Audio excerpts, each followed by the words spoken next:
session would be focusing on the solutions that have been, created by or developed by some of the startups, emerging startups, and the solution experts.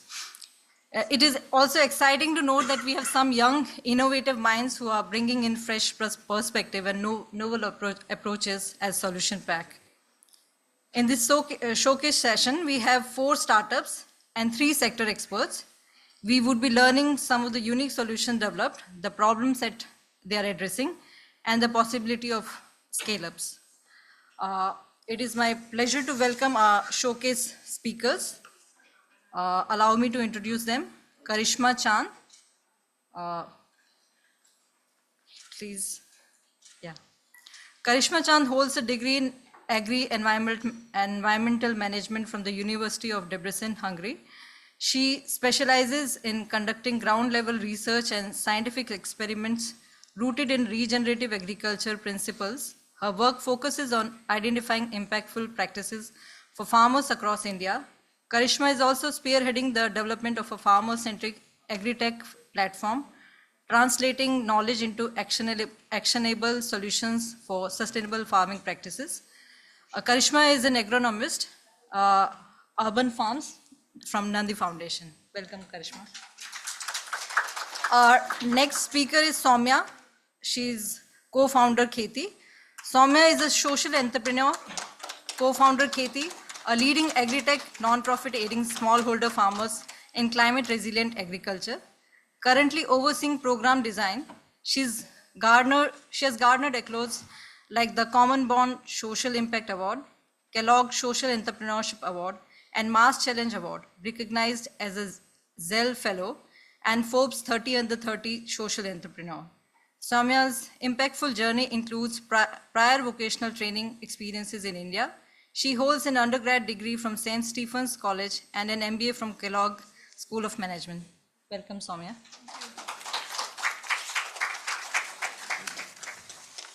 Our third speaker is Puram Singh Rajput. Puram Singh Rajput is from a farming background in Rajasthan. He is a co-founder of EF Polymer, an agri-tech operating in India and Japan. They developed and commercialized the world's first organic super absorbent polymer, reducing water and fertilizer use in agriculture while boosting productivity. This innovation, pollution-free and soil-friendly, gained recognition from public and private institutions in India and Japan.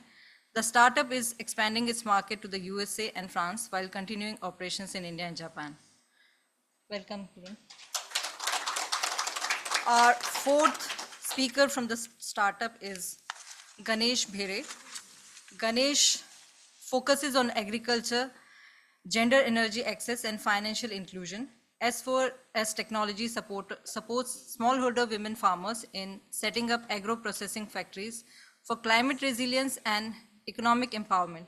He leads a diverse team that has achieved 6 times growth in 3 years, serving major clients and impacting 300,000 farmers and 2,000 entrepreneurs. With dual masters in chemical engineering and business administration, Ganesh drives sustainable production through S4S decentralized food processing platform, recognized with accolades like the Earth Short Prize. So these are the 4 startups. Welcome. Now I'm calling on stage the solution providers. First on the list is from Jan Irrigation Systems Limited, Mr. SP Jadhav, Senior Vice President. With 35 years of experience in business development and irrigation, Mr. Jadhav, an agriculture engineer, specializes in micro irrigation projects. He's involved in surveying, designing, and planning micro irrigation and water management projects, covering drip, sprinkler irrigation, and large-scale agriculture development initiatives. His portfolio includes designing on farm micro irrigation, pipe distribution networks, lift irrigation systems, and climate-smart agriculture projects. Welcome, sir.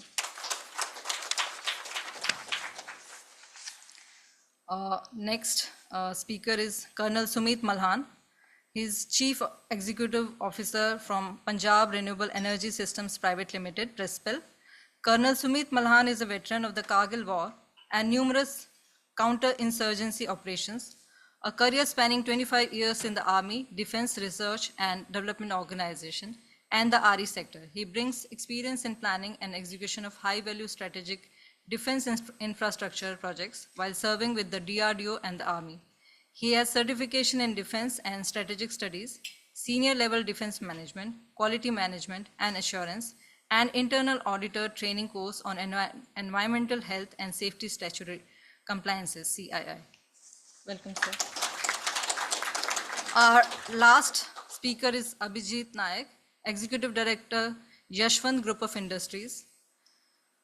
Abhijit is an esteemed industry leader with an extensive expertise in project management and sustainable development.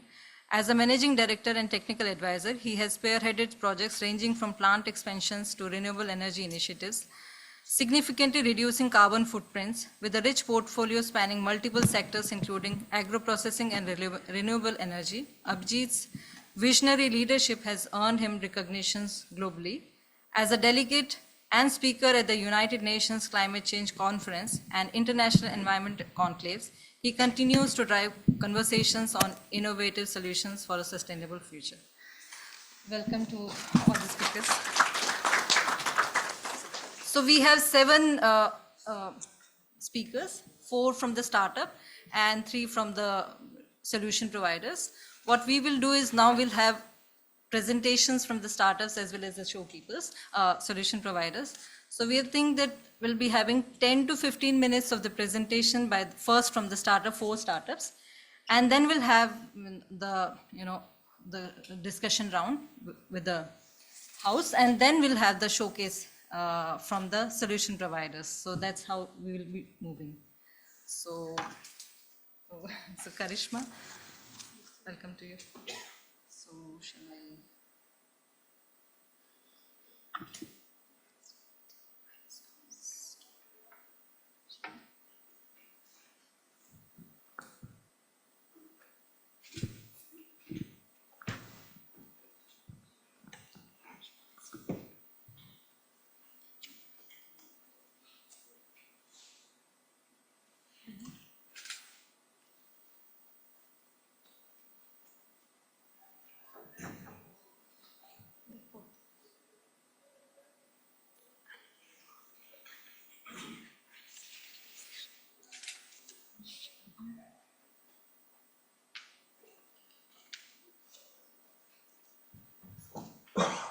Thank you, Sumita.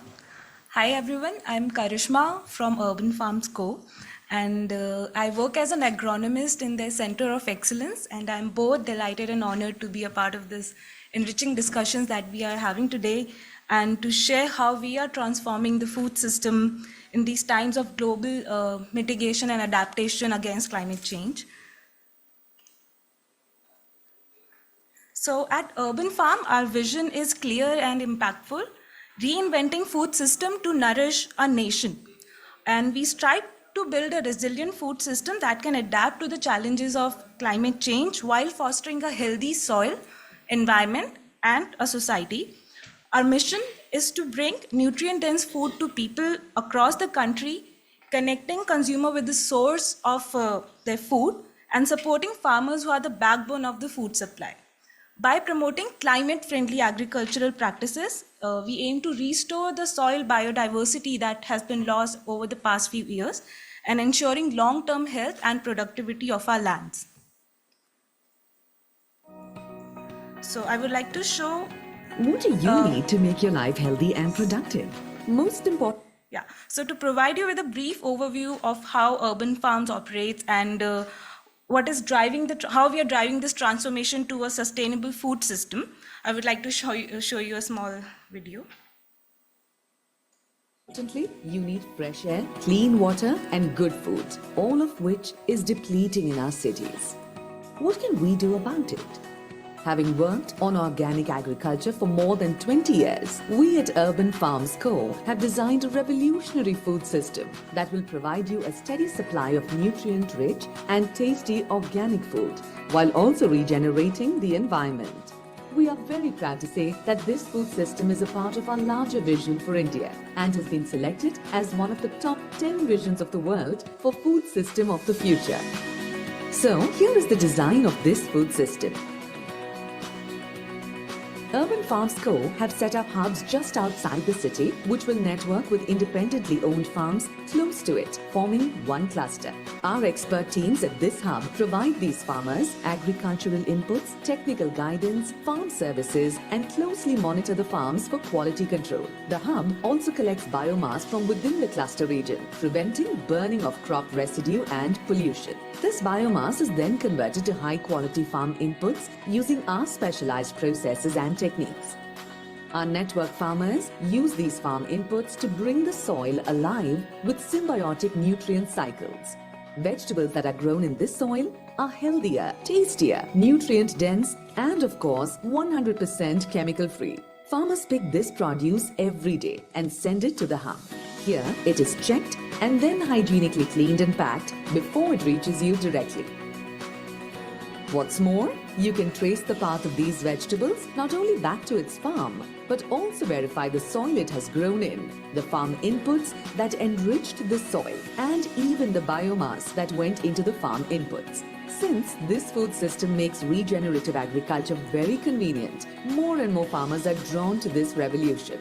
As that happens, more clusters form around cities, increasing the supply of organic, nutrient-dense produce, and, as a consequence, improving the quality of soil, air, and water, which naturally helps you become more healthy and productive. Join the revolution, join hands with Urban Farms Co.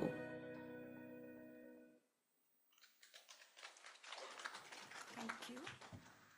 So our journey in the food system sphere began with a project over 2 decades ago.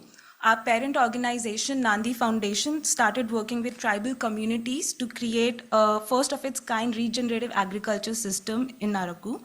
So that was Araku Coffee, which went on to win global awards and is currently retailed in Paris, Bangalore, and Mumbai. So the Araku experience was the fertile learning ground for this movement and gave rise to the model that we replicated in different parts of India. The bedrock of this system, though, was the PQR framework that we follow.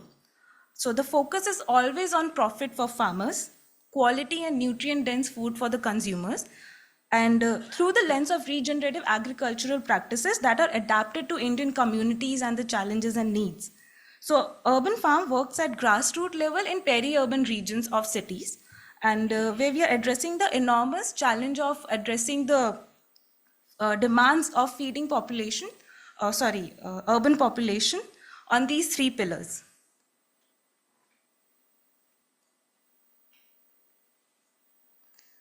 So the unique model that Urban Farm follows is by working with the local communities, and it has science and farmers at its core. We cover the entire food chain from seed to production and some more, and we have a hub and spoke agricultural model, which is very local and decentralized. So in all of these peri-urban region, many of the peri-urban region, we have regenerative agricultural clusters, or what we call demo farms, which are managed using the latest methods of cultivation and regenerative agricultural practices.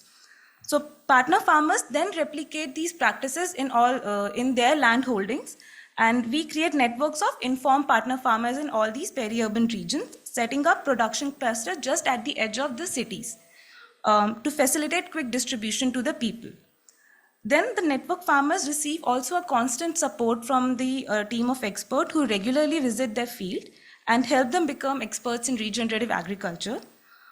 So our support, apart from growing the produce to the farmer, also includes market-friendly harvesting schedules and guaranteed market linkage and 100% buyback from the farmer, so that it's easier for the farmer to sell the produce that they have put all their hard work into.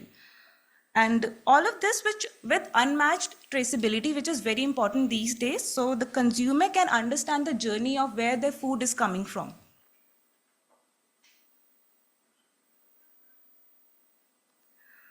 So in our model, farmers have always been at the core, and therefore we designed a food system which offers them convenience, their well-deserved profits, and a customized support system to ensure they don't face any challenges or barriers in their journey to transition to regenerative agriculture. So our local regenerative agricultural clusters, or what we call demo farm, are very close to their farmer field. Any place where we go, if the farmers has to travel a lot, we open a cluster there itself, and they bring every day they conveniently bring their fresh produce to us, where the post-harvest management system is done. Their vegetable is clean, sorted, and graded, saving them from the time-consuming task of getting it to the mandi and auctioning their produce every day. And also at these RACs, they also get the convenience of buying the essential bio-inputs they need to transition towards regenerative agriculture. And then they have the assurance of a full buyback at a higher market price. They also benefit from the latest agri-tech with customized application that is created just for them around regenerative agricultural practices, tailored to each field. So we consider individual farm history, the farming practices of the individual farmer, and also the regional factors associated with farming. And then our team of experts is always available for support. And also they regularly monitor the fields to ensure there is no impact on the yield, that there are less pest and disease infestation, and that the farmer receive continuous assistance throughout their transition journey.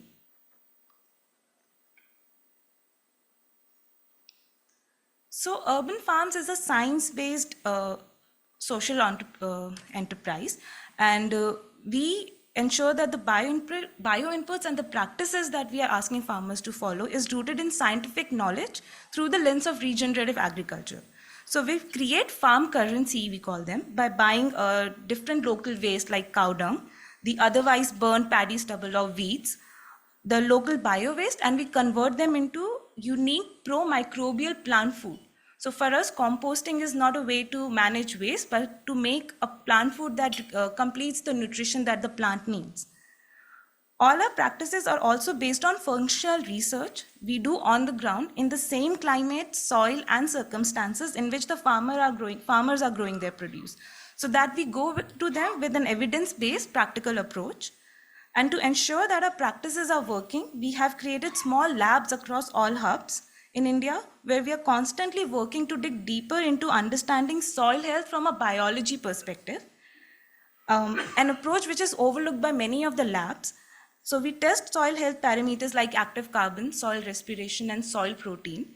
And we partner with leading organizations who are also working in this sphere, like ICRISAT, Cornell University, Indian Statistical University, etc. So why we focus so much on the science? It's because the efficiency of a model, the efficiency of agriculture actually drives a model.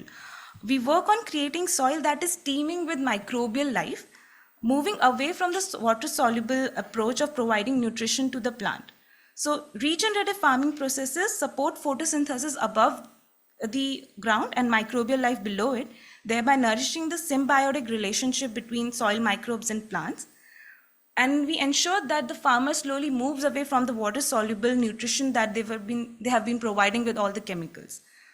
The AgriTech app also not just designed these tailored regenerative agriculture farms and also with the package of practices, but it helps to disseminate the constant flow of knowledge and new understanding in the scientific world, and also what we have been learning in Center of Excellence from our ground level research.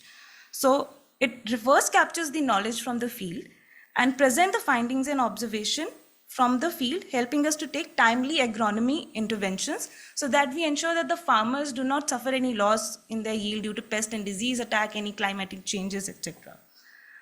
So in essence, regenerative agriculture helps improve soil health, increase biodiversity, increase retention of water, decrease erosion, and remove the need for chemical inputs. Its overall footprint is carbon positive, which means it can actually mitigate climate change. And since all the activities managed by our hub takes place within local region of the farm, we are able to reduce our carbon footprint even further.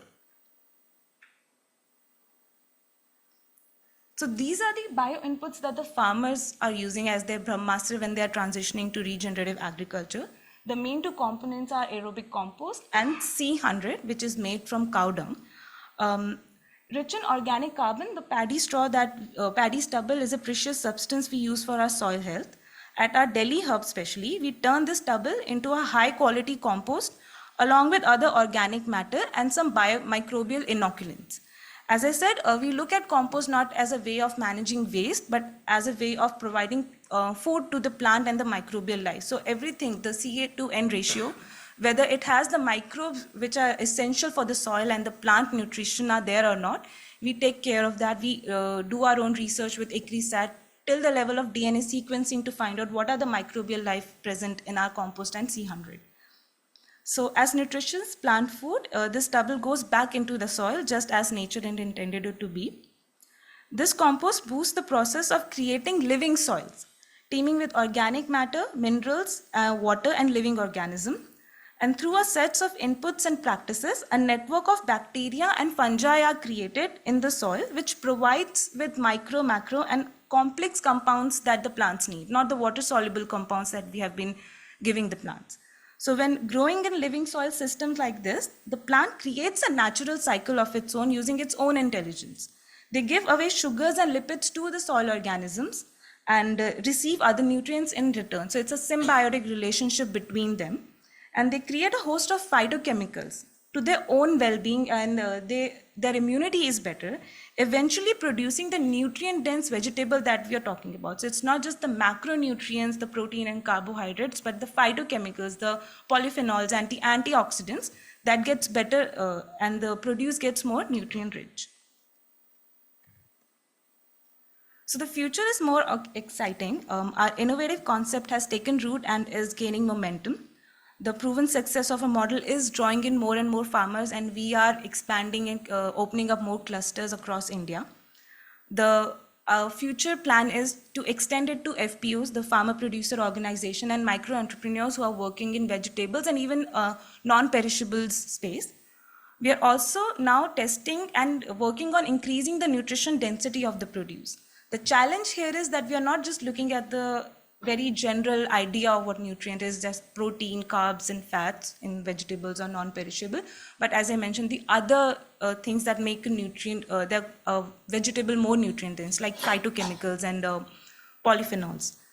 We are also now working on capturing and reducing carbon footprint, enabling companies to move into net zero.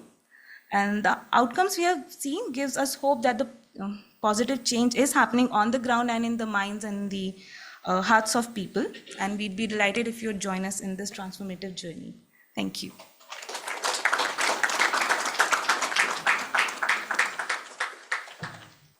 Thanks, Karishma. That was very interesting showcase. We have next presentation from Saumya.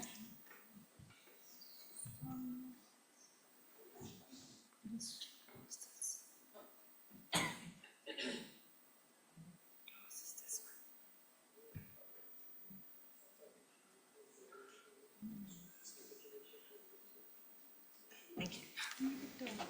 Full screen. No, it is mine. I just want to make it full screen.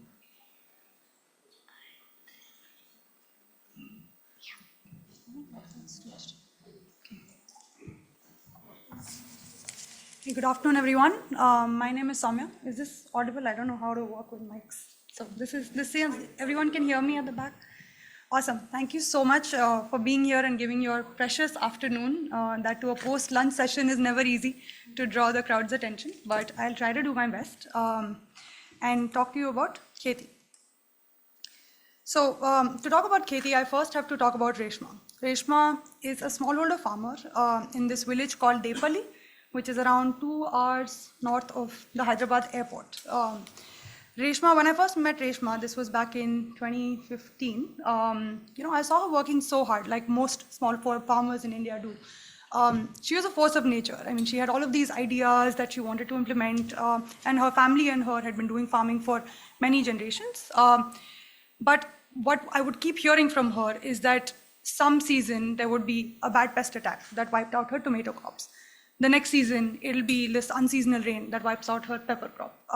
So no matter how much hard work Reshma put into farming, her hard work never really paid off. And it's something we take for granted so much, right? I mean, our parents since our childhood, they just keep saying, yeah, if you work hard, if you do well in this exam, like you will get results, right? But unfortunately, this is not true for Reshma, and it's not true for around 100 million smallholder farmers in India, and I guess 500 million globally as well, where every season, no matter how much hard work they put in, they're not able to make the money that they deserve from agriculture. Because of this, I'm sure you must have heard that a lot of kids don't want to get into farming. So farmers' kids want their kids to do anything else, but not do agriculture.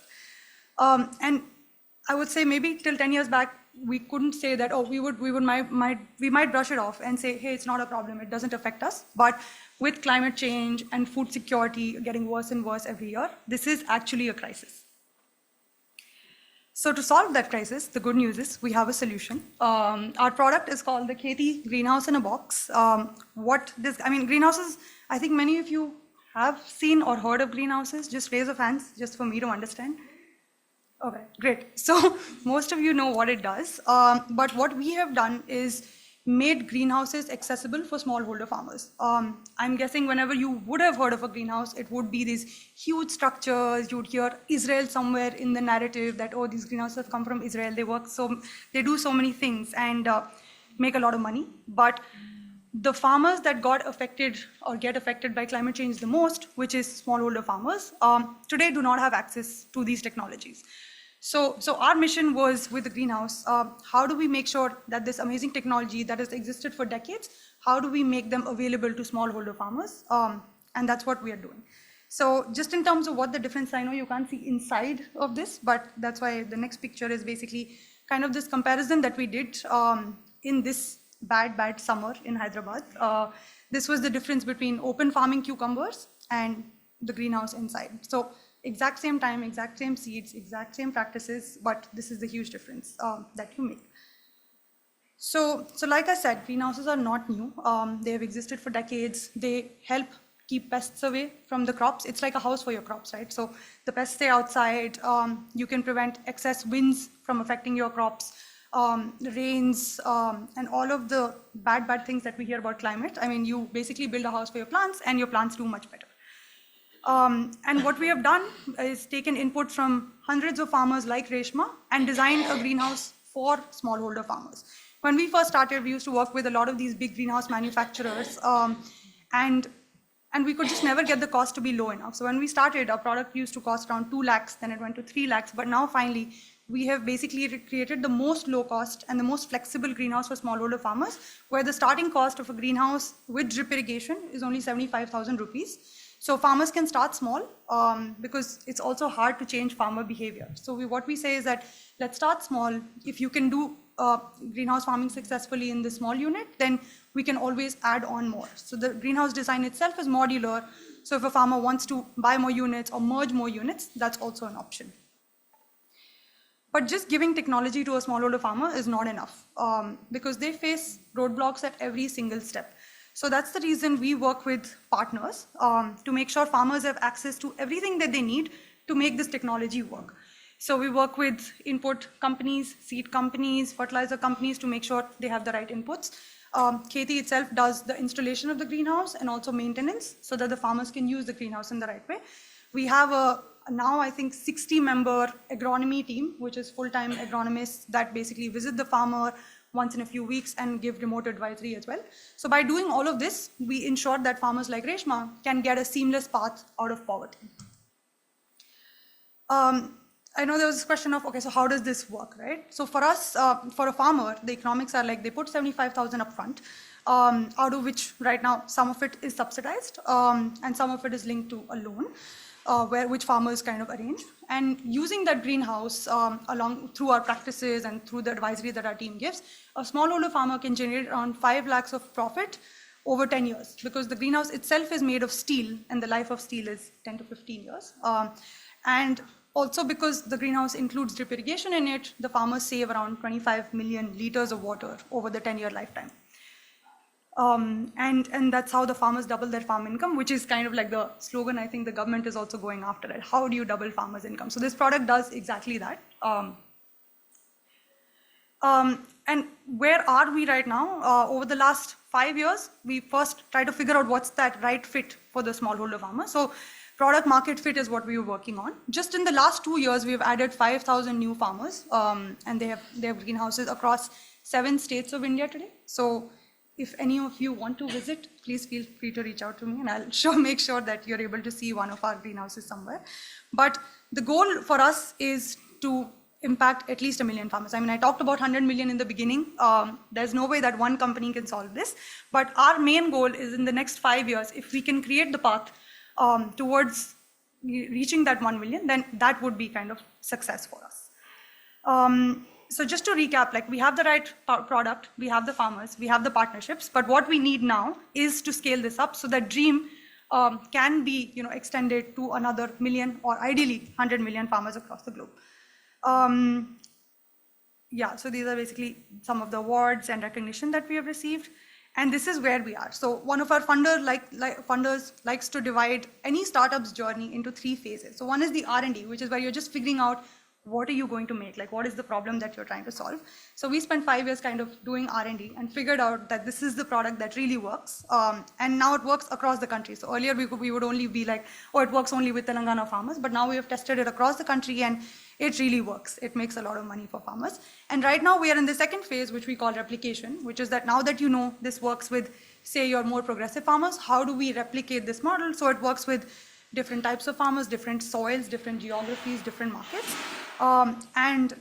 And once we kind of hit that with 100,000 farmers, how do we kind of get the government involved, like focus on systems change? So this kind of becomes a product that is almost equivalent to a cow or a buffalo for a farmer. Like I don't think a farmer thinks twice before saying like, hey, let me buy a cow, right? Or let me buy some poultry.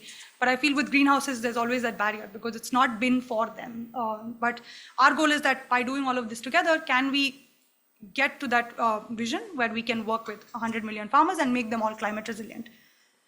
So then this is kind of like the 5-year plan, and there's basically 3 things that we want to focus on. So one is just continue our growth. So like I said, we added 5,000 farmers just in the last 2 years. And we want to make sure we have that 2x, 3x, 4x growth so that we can first get this in the hands of at least 100,000 farmers in the next 4 years. And the impact per farmer is something that needs to be standardized because right now it's a very, I would say, in-person, high-touch model where our agronomists are actually meeting the farmers every few weeks. But to work with a million, I don't think we can hire, 50,000 agronomists. So for that, we need to invest in technology, which means that we have more standardized protocols. They can be disseminated through, say, WhatsApp chatbots and different apps. And then the last piece is this thing around affordability or the cost of growth. Like, how does this scale, right? So if for every farmer, somebody has to subsidize 50,000 rupees upfront, this is not a model that can scale. But at the same time, the government is spending so much money in farmer subsidies. I think every year it's around $15 billion that the government puts in farmer subsidies and around $45 billion in farmer financing. So our goal is how do we influence the government policy to make sure that greenhouses don't only exist for larger commercial farmers, but they actually are accessible to the smallest of the smallest farmers. So that's kind of like our 5-year plan. And for that, we basically want to make sure that we reduce our dependence on philanthropy and move to a more government-based model where, whenever you talk about millions, I feel it's hard to do anything without the government coming in. So before I end, I would like to come back to Reshma. And Reshma was basically our first farmer. And Reshma today is still a force of nature, but she is also happy and hopeful because the greenhouse makes her money. And that's the dream that we have for 1 million farmers. So join us in igniting the smart farmer revolution. Thank you. Questions, welcome. We thought like we'll have the 4 startups first and then we'll do the question.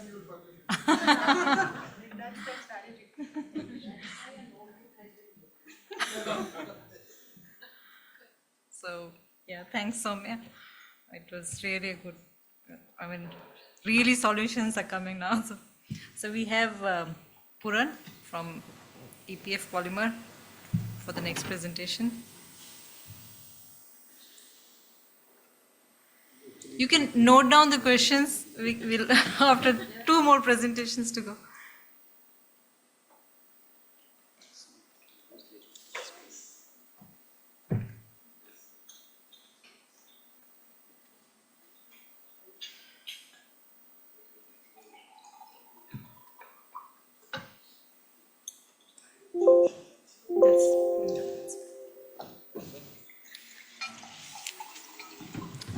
Hi everyone, I am Puran.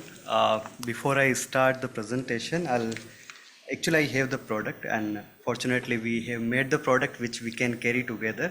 So we always take this advantages to showcase a live demo.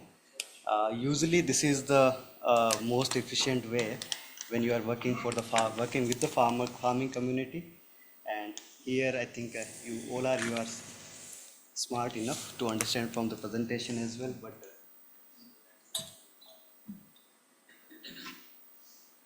just take some more.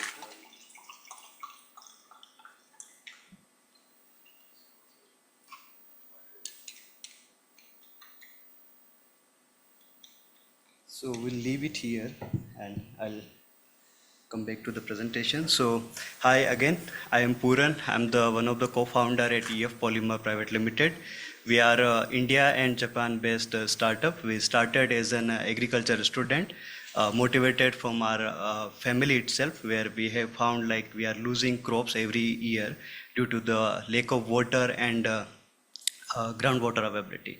So I'll start with although problems has been pretty much identified in the first session in terms of increasing the farmers' income while reducing the water requirement and other agri input requirement. So introducing you to the NEHA, similar approach one of the fellow startup had done. So what NEHA is actually NEHA's battle, if I briefly summarize, no alternative to the water guzzling rice, right? You can't do rice without water or less water. You have to do use lots of water. And that income that usually we see for the small and medium farmers, its annual income is around almost a lakh or something. Out of that, for most of the farmers, 10% is going into the just irrigation. Since we are a water focused agri startup, so I'll be focusing more on the irrigation and water. And there are alternative solutions like drip irrigations, sprinklers, mulching, but all of them are having some advantages, some disadvantages in terms of not being sustainable, in terms of very high capital intensive technologies. So the question is NENA alone? No, right? As Kheti team suggested, there are 100 million farmers facing this kind of problem. I think we have figured out around 123 million farmers facing the problem. And the major issues in our country is basically 68% sown area is subjected to drought, which is almost like 50 to 55% of the country's land holding. And then declining groundwater.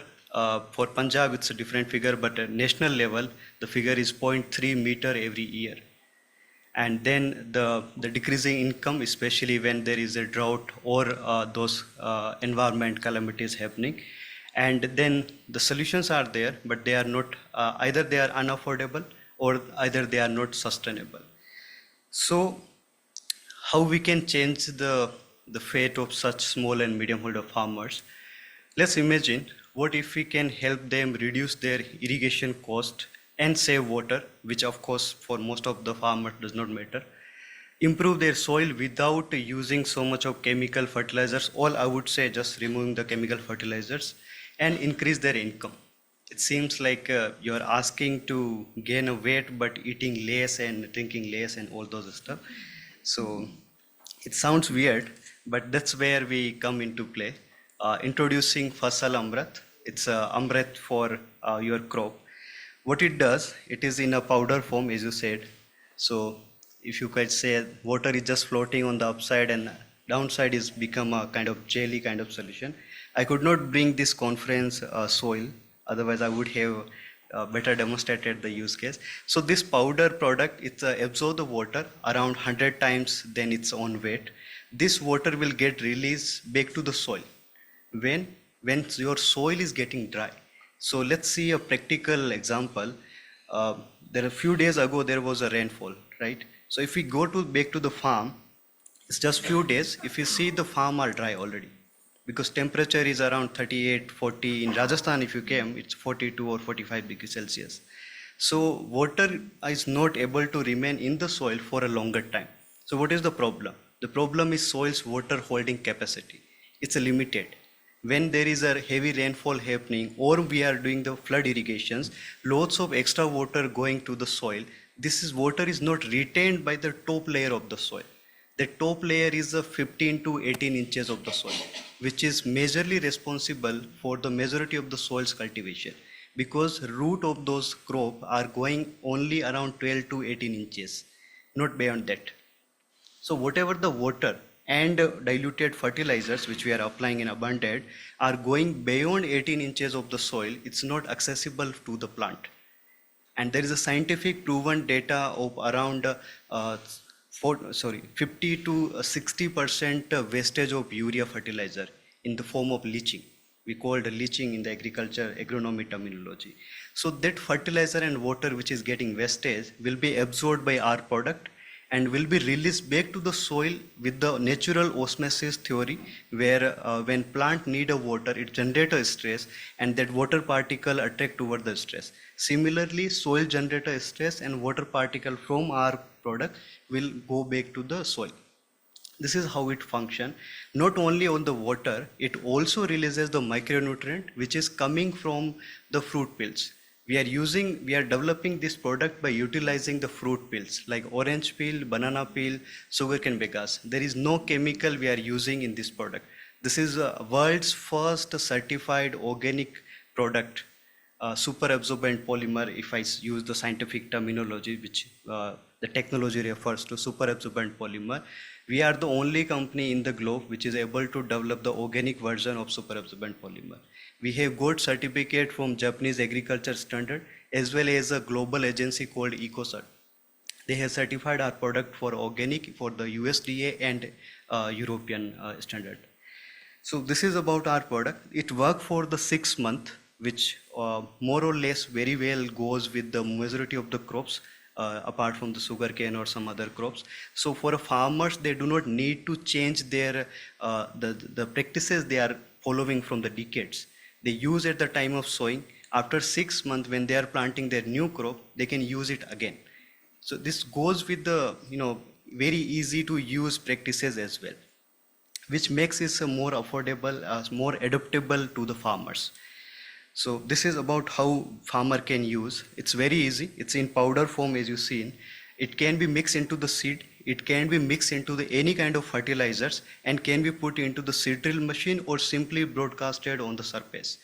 Just only single condition, it has to be used at the time of sowing because it has to go into the soil. If it is on the surface, it will absorb the water, but on surface there is no root. Root of the plants are into the soil. So that's the important thing we always communicate to the farmers. Moving forward, the benefits, apart from being the 100% biodegradable and organic, what we have noticed, it save around 30 to 40% water for the farmers. It can reduce their fertilizer requirement by 10 to 20%, and as well as it can increase the agriculture productivity by 10 to 30%. If I compare with the other alternative product which is available in the market, specifically chemical hydrogels or superabsorbent polymers, traditionally they have been used or currently now also being used in the sanitary napkins and diapers, which we are using, mostly our women colleagues are using in day-to-day life. The substance is responsible to absorb the liquid discharge which is happening. And that is made in a way where it just absorbs that liquid and does not release it back, because that is the requirement when we are using in the sanitary napkin and diapers. But when this same product, the same technology get introduced into the agriculture, it does absorb the water, but it does not release it back. Hence it become inefficient in the agriculture and soil. The second challenge is, of course, it made from the chemical, which is harmful for the soil. They are chemical hydrogels or SAPs are non-biodegradable, so they remain in the soil and keep polluting your soil for the long term. And then, of course, they are made from the chemical, so there is no nutrition. Like in our case, we are using the peels, so all the natural nutrient which is available in the peels are retained into our product and available for the plant. So these are the major challenges with the chemical fertilizers. In terms of the economics, right? So in the earlier session also, someone has mentioned for the farmers, it does not really matter if we are saving the water or fertilizer. Fertilizer cost is very small. So in terms of the economics, for a farmer, in an acre, if farmer spend 2,000 rupees on our product, which is a 5 kg dose per acre which is required, a farmer can save minimum 2 irrigation in a crop like wheat. I'm talking about the wheat. In the vegetable crop where 14, 15 or some cases 18 irrigations required, there would be saving of 7 to 8 irrigation. 8 irrigation as well. So roughly about 40% irrigation saving for the farmer. 1,500 expenses for majority of the farmers from the irrigation only. If you consider their labor cost, their water cost in the form of diesel pump or electricity, if it is being charged, it would be around 1,500 rupees. So majorly for the farmers, the cost will be coming out, cost of our product will be settled against their expenses, minimizing expenses cost as well. And the increase in the income would be around 50 to 100 rupees, which is for the wheat. Again, wheat as a commodity does not have much higher MSP or values farmer usually get. For the vegetables, this could be around 10,000 to 12,000 or even 15,000 in some cases. That we have validated across the countries. Someone mentioned 15 ecological or agroclimatic zone in our country. We have tested our product in 12 agroclimatic zone, and we have validated the data across those 12 agroclimatic zone. Not only onto the single crop but multiple crop, and with the institutions like Indian Institute of Maize Research, then Maharana Pratap University of Agriculture and Technology. We work on a large scale pilot with the Tata Trust and Bill and Melinda Gates Foundation, almost 1,500 acre of pilots. And we also work with Banaras Hindu University and currently doing lots of field trial and scientific studies with BIOF, which is based out in Pune. So this is one field trial. I'll just very quickly summarize. We have used different dose of our product per hectare, 10 kg, 15 kg, 20 kg, against the T1, which is a regular practice of the farmer. And then with the 15 and 20 kg of our product, we also minimize 15% of the fertilizer in both the cases. And these are the results. So if you see the T4, which is 20 kg per hectare of our product, if you see the difference, almost 7 quintal, 700 kgs of maize grain would be increased for a farmer. This is the increase when they are using in the rain fed, and that despite no significant dry spell. If there was a dry spell of 15 days or 20 days or something which is happened last year, around 32 days of dry spell, I think a crop would not have been survived. But in our case, that would be survived and that had thrived as well. Not only the grain yield, but also the straw yield, which is very important for the farmers who are having their cattle as well. And then of course soil moisture, and most importantly, when we are talking about the chemical fertilizer consumption reduction, this product actually improved the nutrient uptake. So whatever the fertilizers farmer has applied, there is a significant improvement in the nutrient uptake by the plant. So your nutrition fertilizer efficiency is also getting improved, which is a very important for making your soil more better, because there are less fertilizer now in the soil, more uptake by the plant. These are some visible results, if you can see, in the wheat which we organize in the Banda district of Uttar Pradesh, then in the carrot and in the groundnut in Jhansi, in Okinawa in Japan, where we have tested our product on the paddy cultivation, water flood paddy cultivation, and then with the spinach as well. And okay, let me skip that video actually. आज हम जैसलमेर के चानन गांव this में आ चुके video- हैं। खेत की situation आप देख सकते हैं कि बिल्कुल एकदम जो जिसको हम रेगिस्तान कहते Just a हैं। second. भाई साहब हमारे साथ में हैं।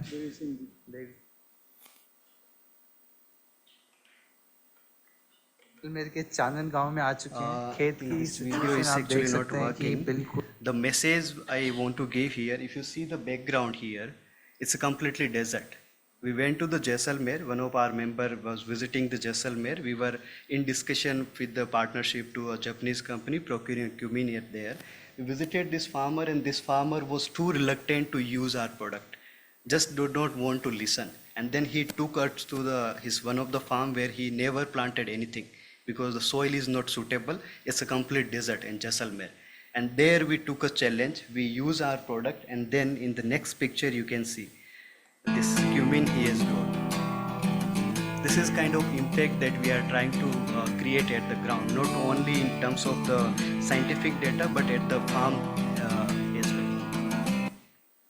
So, in terms of the challenges and scaling up and adoption, broadly 5 challenges, as everyone knows: lack of awareness around the water, especially in terms of the water saving for the farmers. It does not really matter. A huge amount of capacity building work is required to educate them that this is the problem. The water, the kind of the way you are using the water is a problem. The water has to be saved. This capacity building water is that is required. Water is a free commodity. Nobody is care about that. Heavy subsidy on the chemical fertilizers. So in the previous slide, I have shown improved nutrient uptake, which is with the 15% less fertilizer. But if I count that economically, for the major 2 fertilizers, urea and DAP, the cost saving for the farmer would be around 250 to 300 rupees. So for a farmer, it does not really matter like why I would save the 300 rupees and invest 2000 rupees to save that 15% fertilizers. So that is also being one of the major challenge for us.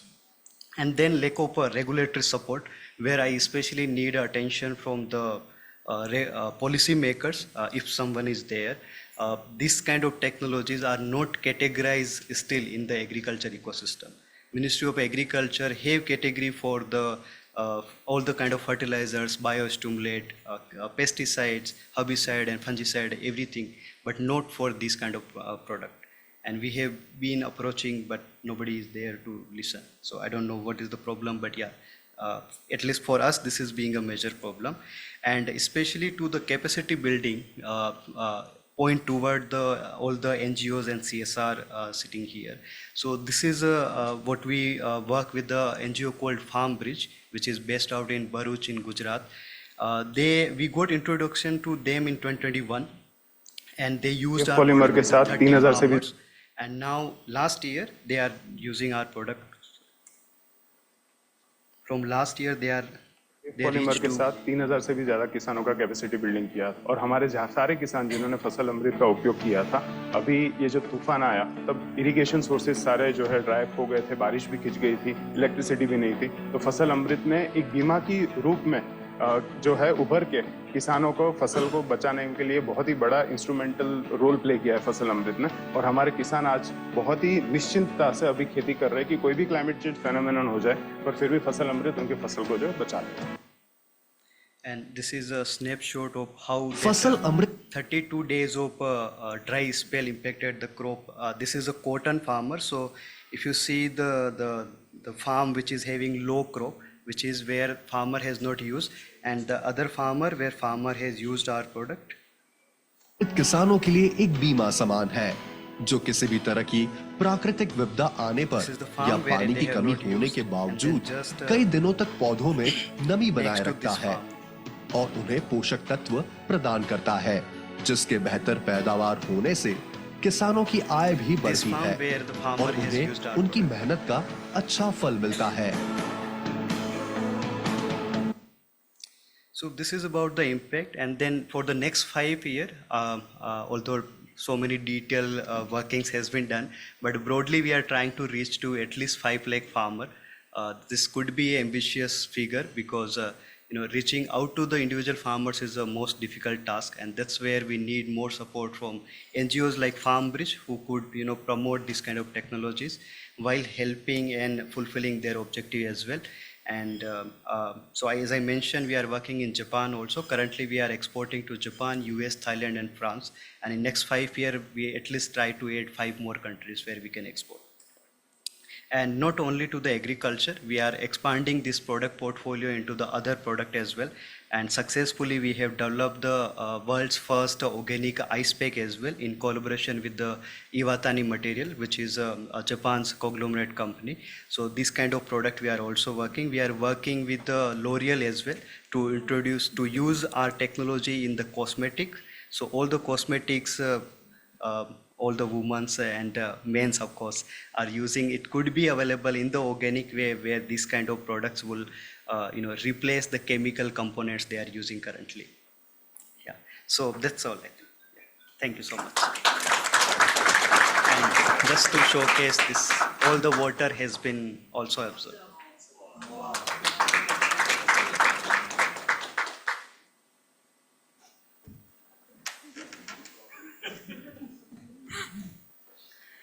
Thank you. That was very impressive and amazing showcase.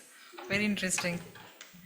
This is, I mean, it's difficult to resist the questions, but still we have one more presentation to go, and then we'll have the,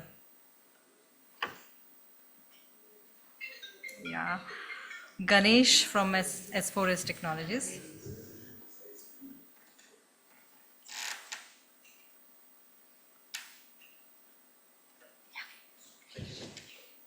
Hi, good afternoon, everyone. My name is Ganesh Bhere. I'm one of the co-founder of S4S Technologies.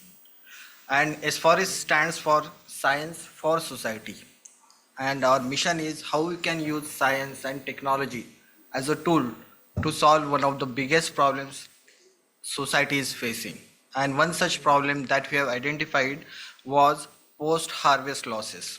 We are all from farming background, and we thought that we can use our scientific skills and knowledge to convert this perishable farm produce, agri produce into shelf stable farm ingredients using solar technology. When we started, we had the technical expertise of knowing food and agri dehydration technology per se, but we thought that it would be good to ask farmers who will be the users of this technology what are their real issues are, what are their real problems are, and what are their needs. And that's how we started interacting with farmers in the rural parts of Maharashtra. And one thing we realized was that most of the agriculture workforce are women, and most of the food processing is led by women. And with due, my first slide is also of a woman, and with due respect, and if I'm making mistake, please pardon me, sir. We consider them as farmers. I don't know the definition. I don't know the legality of that. This is just a pure emotion, and just like all of the startups, we have also considered them as women farmers. For rest of the couple of hours, please, I would request that we'll consider them as farmers. After that, we can debate and discuss what can be done. So please meet Anita Ghayat, who is a smallholder farmer in the western part of Maharashtra, India. The income of this lady, that is Anita, it not only depends on what is the volume that is producing in her farmland, but it also depends on what is the size, shape, and color of the produce. With untimely rains, heat waves, and climate change, is leading to 25 to 30% of her produce of a lower quality. And this lower quality produce, which is called as lower grade, is nutritionally intact but cosmetically damaged, and hence it fetches lower price in the market. Last season, Anita and the farmers in her village dumped about all their tomatoes because they cannot, the cost of harvesting and cost of transportation was much greater than the value of the tomatoes, and hence it leads to food wastage. Thus, the climate change has aggravated food wastage, which is reducing the income that Anita was getting from the same farmland a few years ago and pushing them into poverty. So this is not the situation of only of one Anita or one smallholder farmer. Agriculture is a backbone of this country. About 70% of the rural households depend on agriculture for their livelihood, and 82% of them are smallholder farmer who earns less than $2 per day. And the primary reason, there are many reasons, but the primary reason is that 40% of their agriculture produce is lost after post harvest.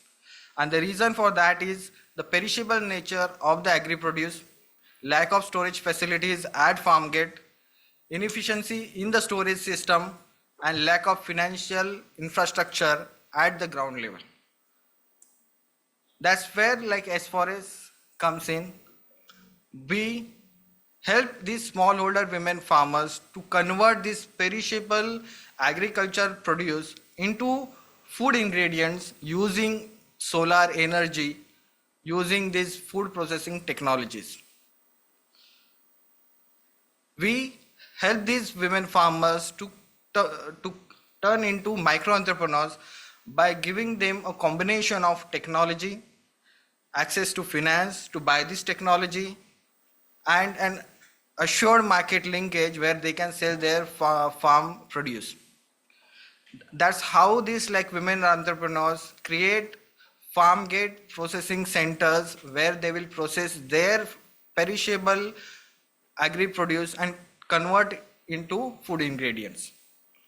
Once this is converted into food ingredients, we collect these food ingredients from these 3000 plus processing centers, bring it to our central factory where we do our quality check, do further processing, make it fit for the customer, and then sell it to these customers like Nestle, Unilever, Marico, and lot of other like hotels, restaurants, and caterers. So this is just one value chain of one product, that is fresh tomato. As you can see, farmers can take their fresh tomatoes to the village level collection centers, which is close to their farm. From these collection centers, the material will be transferred to the processing center, which will also be in the same village, where these tomatoes will be converted into solar dried tomatoes. After that, we collect this like fresh processed tomatoes and bring it to our factory, do quality check, convert into like various form. One such form is powder. This powder form is then transported to the customers, who will add water as per our SOPs into that powder and convert it into tomato gravies, which they will use it for their recipes. So this is just one value chain, and similar things can be done for all the fruits, vegetables, and other categories that we have. The application of these food ingredients are in seasoning, soups, RTC product, bakery industry, breakfast cereals, and there are many such applications in food industry. The features of S4S products are, they are shelf stable, they have shelf life of 1 year, there are no preservatives, the cost of logistics is reduced dramatically from 5 to 10 times, there is a complete traceability, which farmer has shown where it is produced, how it is produced, and where it has gone. So it is a complete package that we give to the customer. So when we were designing technology for these rural farmers, the thing that we need to keep in mind is that the technology has to be affordable, accessible, appropriate for the use case, and it should have zero maintenance or no maintenance at all. So because you don't get like skilled manpower at the farm level. Keeping all these points in mind, we developed patented solar dehydration technology, which was 2 times cheaper than the solution which is available in the market right now, which has the highest drying efficiency in the world, and at the same time it retains the freshness, like all the organoleptic properties which are required by the food ingredients. We have so far done more than like 2000 plus installations in various countries, and it is running perfectly. So when you do any kind of like food business, there are 3 basic pillars. One is procurement, second is production, and third is market. In procurement, you should buy at right quality, right price, and you should have control over all the supply chain. In production, you should be very cost effective, and there should be 0 defects in your processing. And third, you should have a very good base of customers who are ready to pay a reasonable price to your product, and you should have a reasonable volume from that customer. So we have started with this procurement model where we have developed 1 collection center per village level collection centers. So typically a village has like 1500 acres of cultivation area. There are about like 200 farming families. The role of S4S VLCC agent is to check the quality of the produce, decide the price, and lock the deal with the farmer. For that purpose, like whatever efforts that she makes, we give them 0.5% of the value that is procured, and thus they can earn about like 5,000 to 12,000 per month, depending on the season and depending also on the efforts that they put in. But the most important part is like, how do you characterize or what is the profile that is required by women entrepreneurs? That is the most critical issue. So when we work with like rural women farmers, you need to keep in mind that like you need to understand what is her need, what are her responsibilities at home with respect to families, what are their responsibilities, what are her boundary conditions, like what are her limitations. Fourth is, what are her capabilities or skill set that she has, and how can use them for the business purpose.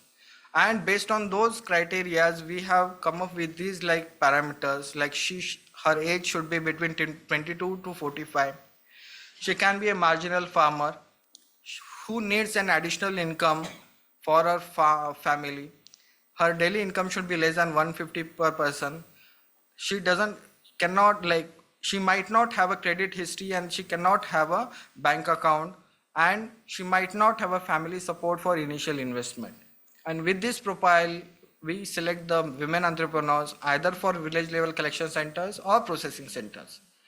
For a processing center, like if she is a smallholder farmer with 2 acres, in a year they like the income is around like 1,40,000 and cost is about 80,000. So the profit generally they make is around 60,000. But with processing, if we attach processing to that particular family income, they can earn more, like 70,000 more through processing, and her income can be doubled. So typical economics is like this, like in a year they can process about 25 tons. For every kg they get around like 4 rupees. So around like $1,300, which comes to around like 1,05,000 rupees they can earn in a year. And for like processing, the cost that they incur which include EMI, it comes to around like 20,000 rupees. So on an average they can earn around like 70 to 80,000 per annum. If they process 25 ton, women process actually more than 25 tons, so they earn more. So what are the salient features of this? There is no upfront investment that they have to make. They have an assured additional income of rupees 250 per day, and women move out of poverty. Most importantly, the money directly goes into the hands of the women, which they can use for the benefit of the family. And we are targeting every year on year, around like 50% income has to increase by increasing the capacity, increasing the product mix, and also doing value addition and incentivizing them for the quality. So all that is in pipeline. All these like initiatives would not have been possible. We could not if we didn't had the asset financing done through like various channels. Like all these like smallholder farmers, as rightly sir said, they don't have like land on their name. So practically they cannot give collateral for any loan proposal. They don't have any disposable income, so they cannot pay any upfront fees to the bank. And they don't have any credit history.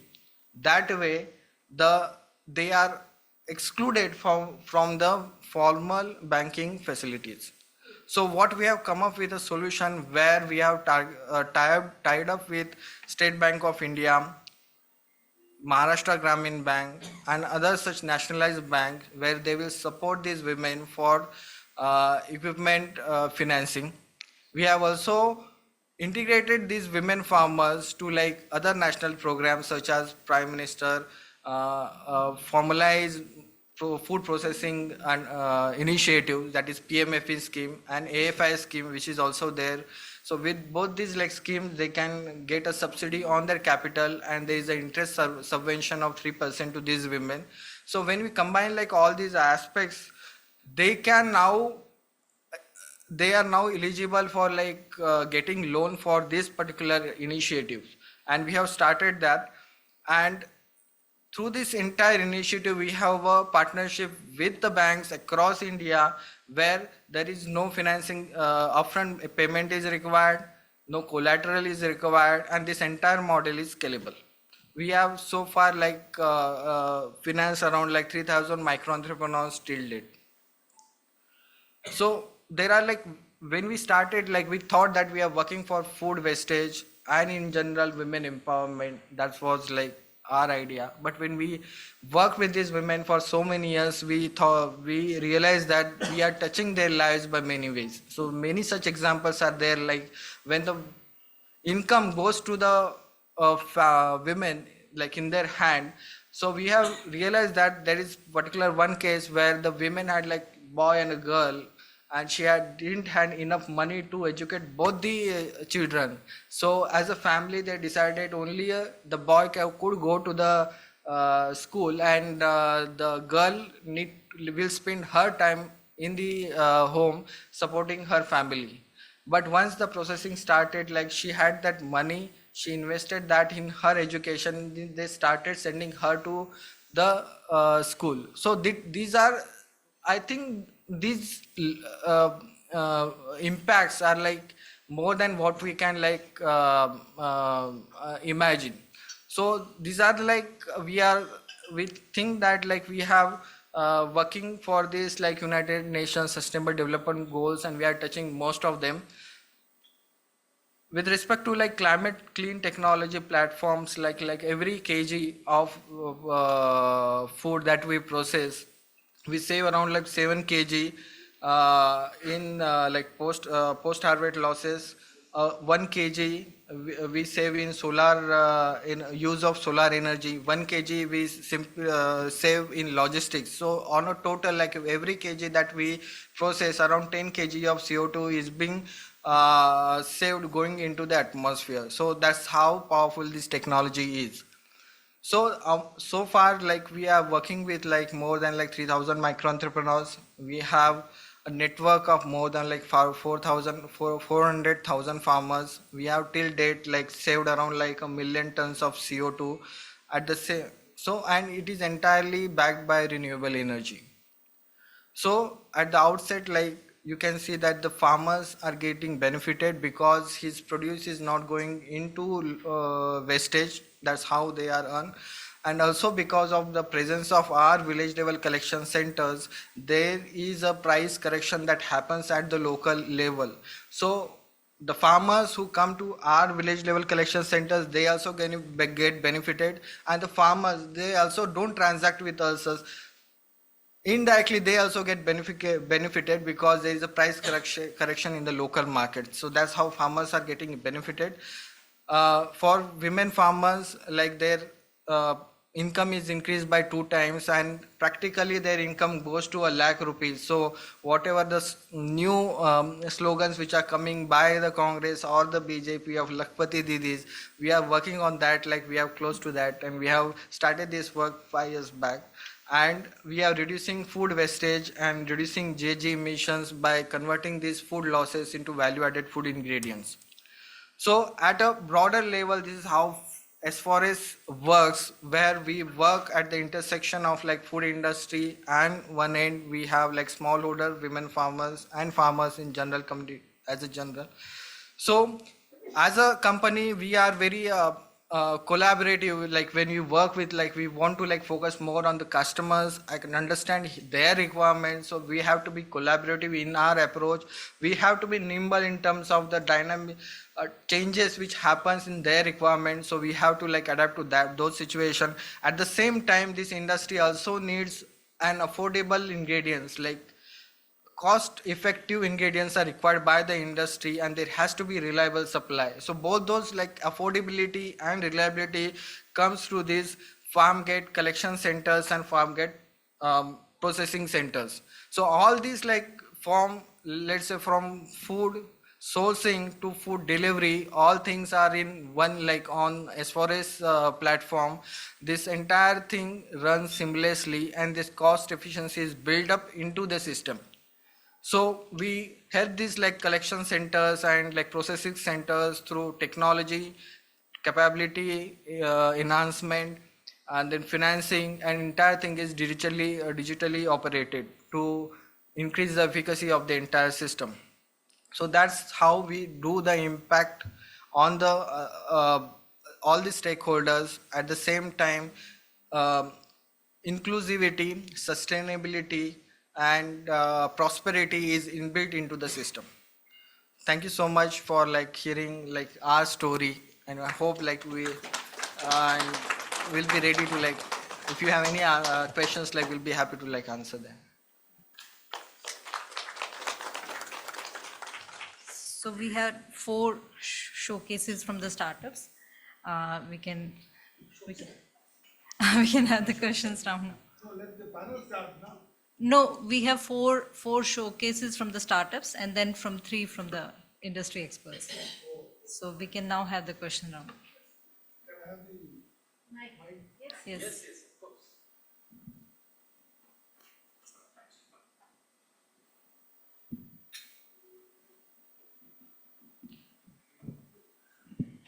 Yeah, it was really nice to listen to all 4 of you.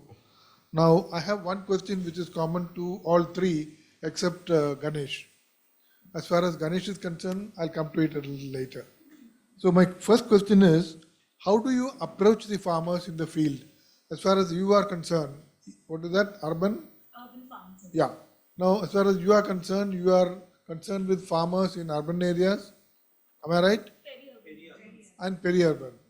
So when you go to a farmer, how do you identify yourself with the farmer?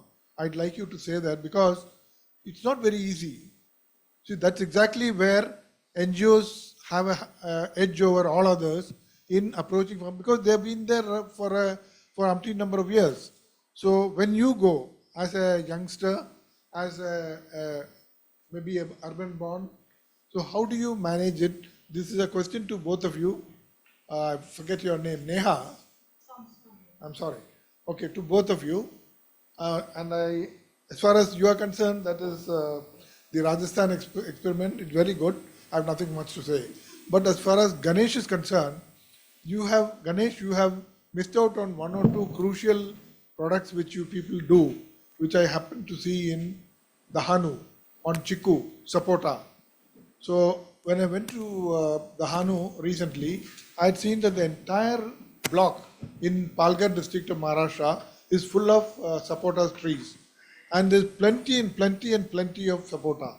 So there's one entrepreneur who started the whole issue with support from S4S, wherein they did this solar drying of sapota slices and had a variety of products also. And he was telling me that I want some women to come and help me so that they could supply the material, which I could do the rest of the processing in my unit, and we can all sell it together, like sapota powder, sapota ice cream, and a whole lot of other things. But you have missed it out on your product slide. I don't know why. Maybe because it may not be too evident over here. That may be a possible.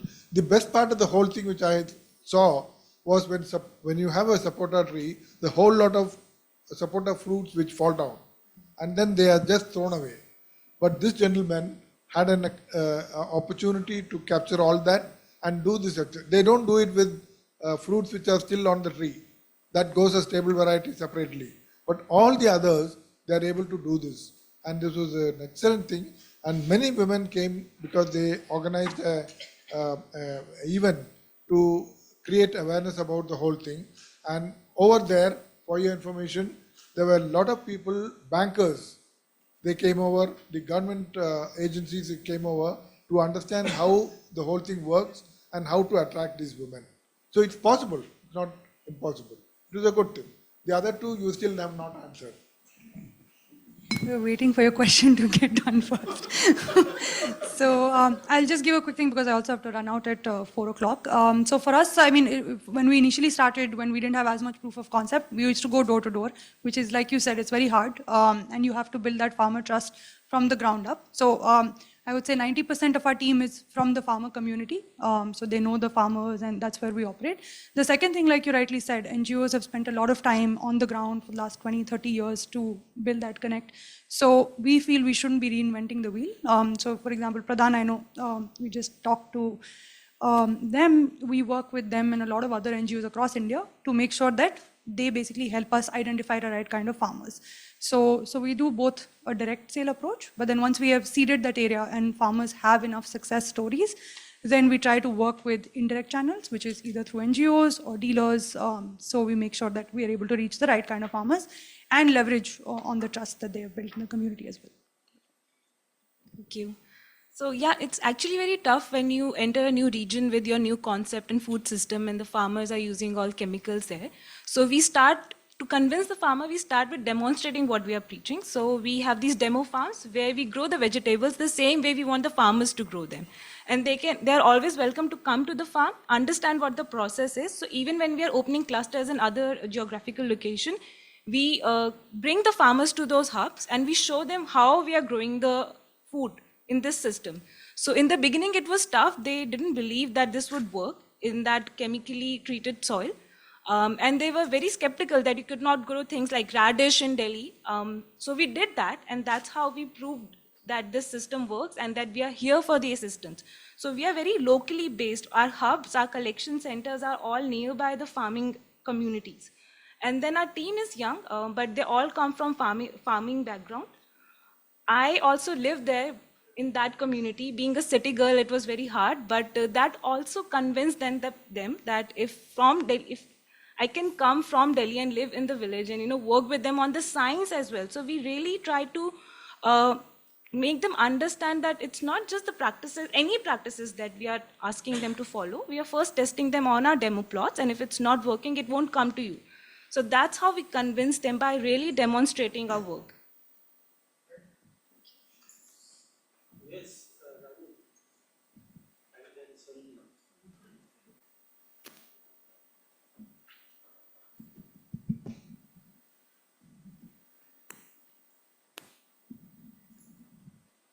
Thank you.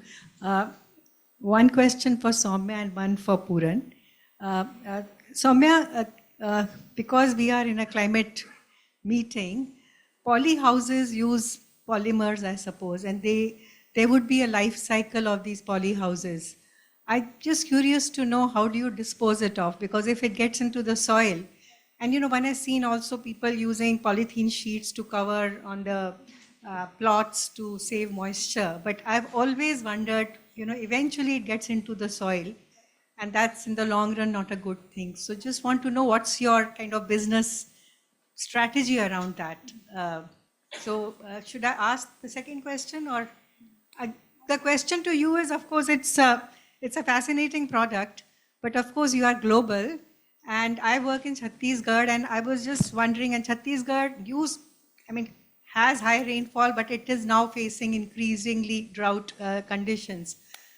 Now, if I want to collaborate with you, how do we go about it? Because, obviously you are diversifying your business into so many product categories. I'm not sure where the Fasal Amrit, what percentage of your business will be that, and what percentage of it will be for Indian smallholder farmers. So some conversation around that, because you did say that there's a lot of capacity building that is required. And I suppose the per kg or whatever, 5 kgs for 1 acre, but will vary across, say, vegetables to paddy to different crops. So a little bit, otherwise we can do an offline conversation. Thanks. I'll just quickly go. So absolutely right, and that's one of the things that we are also finding solutions for. We have had farmers working with us since 2017, and till now none of the nets have had to be thrown away.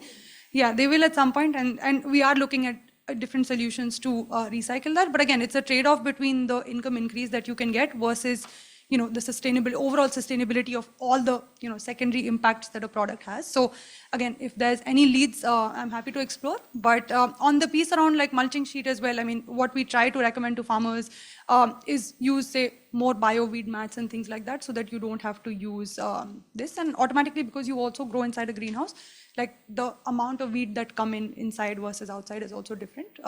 But yeah, it's just that we haven't. I have no questions about the utility of the polyhouse person. Right. It's about, even if the life is 6 years. Yeah. I was told, because I went to a field area where Right. 20 years working Right. at that NGO, and they did not have an answer to my question. Yeah, and I think I also don't have an answer to your question, frankly. Yes, yes, and that's why I'm saying if you have any leads, yeah. So if anyone in this room has leads, I mean, that's one of the other things that we have to figure out as we look at the secondary effects of this. Okay, there. So I'll connect with you. Yeah.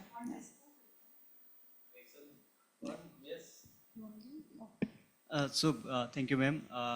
Simply answer is Fasal Amrit is the agriculture product. The technology super absorbent polymer that we had developed for the other products that beyond agriculture, which is some of them we just develop, some of them are into the research phase, and that entire thing happens in our Japan, where we have the office, R&D office. So India side, we are having the manufacturing of this product, and we are totally focused on the agriculture. And I'm very happy to connect offline to discuss how we can work together. Thank you so much. If I may go next, just pointing out, I know from sitting from there, who's the one who's talking becomes the question, so it's me. So question to Karishma and to Saumya. So Karishma, two questions. How does price discovery happen? How do you decide what the price that the farmer is going to get? Because it's not a market mechanism. You're saying you don't have to go to the mandi. Purpose of the mandi is price discovery. So I'm wondering about that. And the question to both of you is, what is the minimum size that makes sense in both your models? So there must be a minimum economic size. So what is that vis-a-vis typically the kind of smallholder farmers that you all? So those would be. Thank you for asking this. So regarding the pricing, we have a team which goes to Mandi and they have connections. And every day they are asking for each SKU what is the pricing which is going around the Mandi. It is based on the time of the day as well, where the produce is coming from. And so they generate like this information. Every day our team meets in the morning and then they decide what should be the pricing for our farmers. So it is based on the average Mandi price and also the other aggregators in the area, so that the farmers get the maximum premium that they can get for their SKU. Regarding minimum, I think the area which the farmer can join, there is no minimum area for us because it depends on the region as well. Like in Delhi, there are many large holding farmers as well who have larger farms. But they always start with like a biga or 2 biga of their lands because even we don't want them to convert all of their lands to regenerative agriculture. They first need to understand the transition and the process. In places like Solan, the farmer already have very small holdings. So any area that they are comfortable with, we are also comfortable with to begin this journey. And for us, the smallest size we offer today is 1/16 of an acre, which is around 240 square meters. So most small farmers have that because it's still relatively small. For the average land holding might be around 2.5 acres for the farmers we work with. So that's kind of the minimum viable size that we have found out for greenhouse production. I think the question was how many farmers you will need in a cluster for you to work in that area, because you will be servicing those farmers. But I think he was asking about the unit size. Yeah. So that is my question. Yeah. So, yeah. I mean, Actually, that is a question to both of you. true. The more the better, I would say. The simple answer is there. What is minimum? I mean, minimum we say within a cluster is what we define as a 50-kilometer radius. So at least 100 farmers in that 50-kilometer radius is where we start. And then we have intensified to having even like 100 greenhouses in one village. So anywhere between that range, I feel is. But the minimum is, I would say, around 100 farmers. To that. For us, if we want to start a cluster in an area, it's mainly 10 to 15 acres. So it can be as many farmers there are. So we can have enough supply that we can start sending to the distribution centers. I have one more question to Ganesh and to you, which is how you are both constrained by market forces, right? You have to sell to the consumers and they have to pay you a premium price. So actually the main challenge, once you sort out the production, will be marketing. At what price are you financially viable? At what number of consumers will you be financially viable? That is for you. And Ganesh, for you, again it is a constraint. Whatever is being processed in the villages, you will have to do a value chain assessment. You have to sell it to somebody. You don't have an unlimited supply, I assume. So a demand. So where do you sell it, what price, and how do you make it sustainable? So we are still in the process of becoming financially viable because the market isn't big enough that we can sell all the organic produce to the stores where they are buying it organic as an organic produce. So because we have 100% buyback, we get all the produce that is harvested in a field. But even in cities, not all stores are willing to buy that organic produce. And then we have to sell it to some stores where they're taking it as general, conventionally grown produce only. So we are not yet financially, we have reached that financial viability yet. And finding market is a very tough task actually. So that's why the farmers also struggle sometimes, because the prices, the premium that we give doesn't get justified for them. So it's a problem that we are still working on, finding the market, because it's not as big as the level of harvested yield that we are getting from the farmers. How old is the startup? It started in 2019.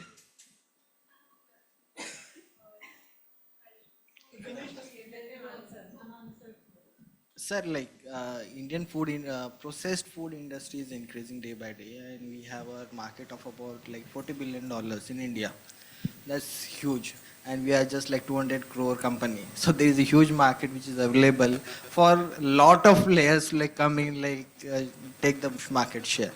What is more important, as you rightly said, is that how do you connect the processed food with the customer's needs? That is the most important challenge. And when we started, we focused more on the production side, but afterwards we realized that we'll have to focus more on customer side as well. And as mentioned in the previous last slide, so we are very close to customers. We are focusing more on the customers, and we are relying on these women entrepreneur-led procurement and processing centers to work more on the production, quality, and other supply chain related issues. And we have a technical backbone to solve those problems. So we are working for the customer, because it's very important that how do you match the supply and demand at the same time. And that is a very crucial point, and we are also learning over a period of time that. But there is enough scope. I thought these problems are more with the NGO sector, not with the private sector. You have to figure out the market first, That is a big problem actually. Market, if you don't have that market, how will you make it sustainable? You're only processing, right? There are players like Jane is just sitting behind me. They are working. they are figuring out their solutions. What we thought, we want to make it a impact kind of work. So we are not fully profitable. So we started as we used to have an NGO, then we converted into a private company that started focusing more on business side. So I'm sure you're throwing tons of processed tomatoes. Farmers are throwing tomatoes, you are throwing processed tomatoes. I'm sorry. No, you will that's be in a situation like that. No, unless you find a good what I'm saying, sir. There is a. I am provocative. No. It will happen. What I'm saying. You will get a good price. What I'm saying, sir, there is a $40 billion worth of processed food industry. So there is a huge demand for processed tomatoes as well. Tomato ketchup and puree is a huge market. Now, how you fit your dried tomatoes into ketchup and puree, that is the question that needs to be solved. And we have solved that. The right price so that you make money into the whole chain. Yes.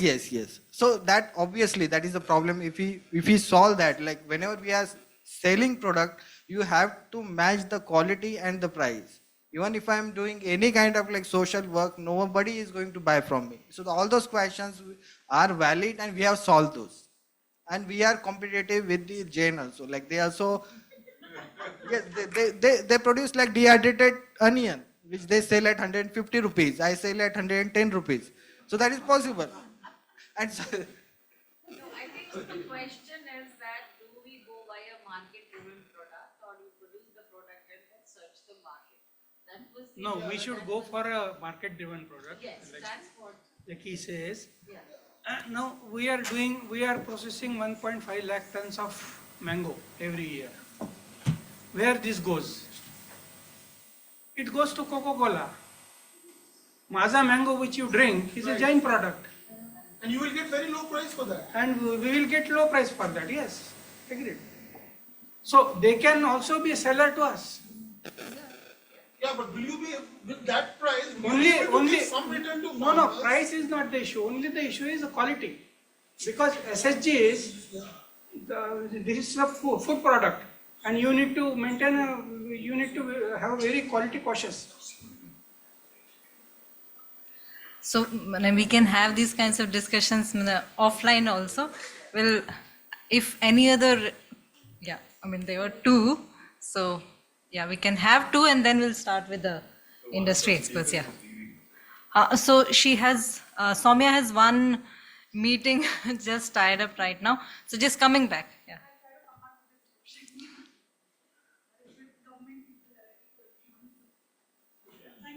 Yeah. So yeah, one. my question was to Karishma. So what I understand is, with my association with working with farmers, is that they are. It is at the end of the day, it is economically driven. This kind of a change, right? So premium is a very important factor.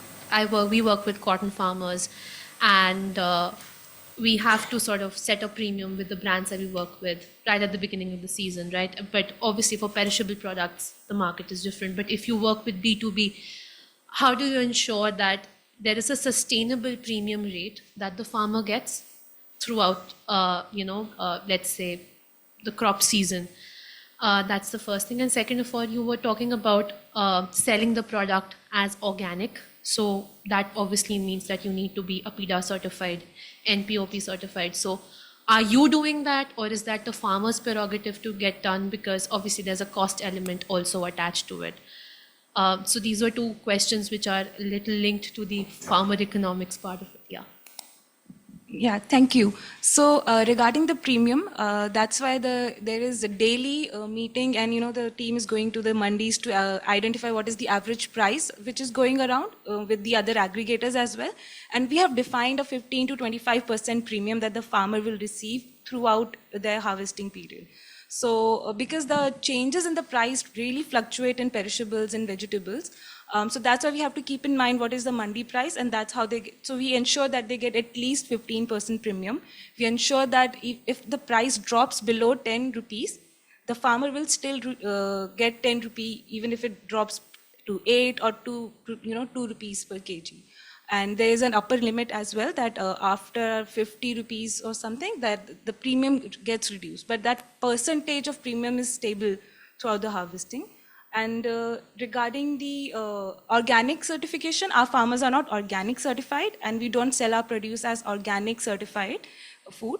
It is sold as chemical free. There is a traceability that you can trace where the food was grown, what were the practices of the farmers, but it's not organic certified because it's a very tough process. Those 3 years to get the certification with the farmers also. We have tried to take the farmers in that journey of certification, but it's tough to get them to do all, to check all the boxes. So that's why we are selling it as chemical free. And as I told, because even for that, the market isn't very big. So sometimes it gets sold as just conventional, chemical food.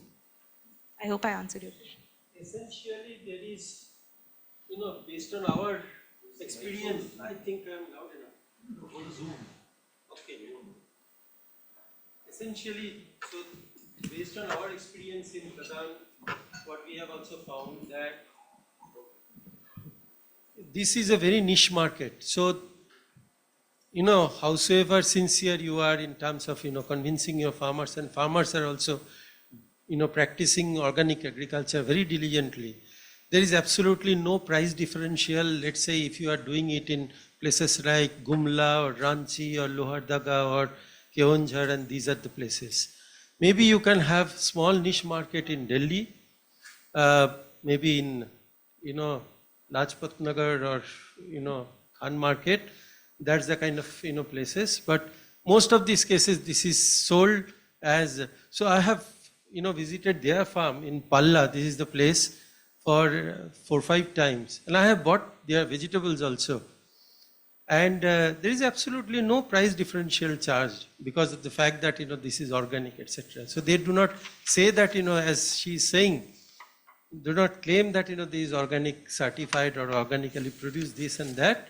They say that, this is very healthy, nutrient rich. You can see the practices. On one side, you have big, aerobic composting unit, which is, functioning.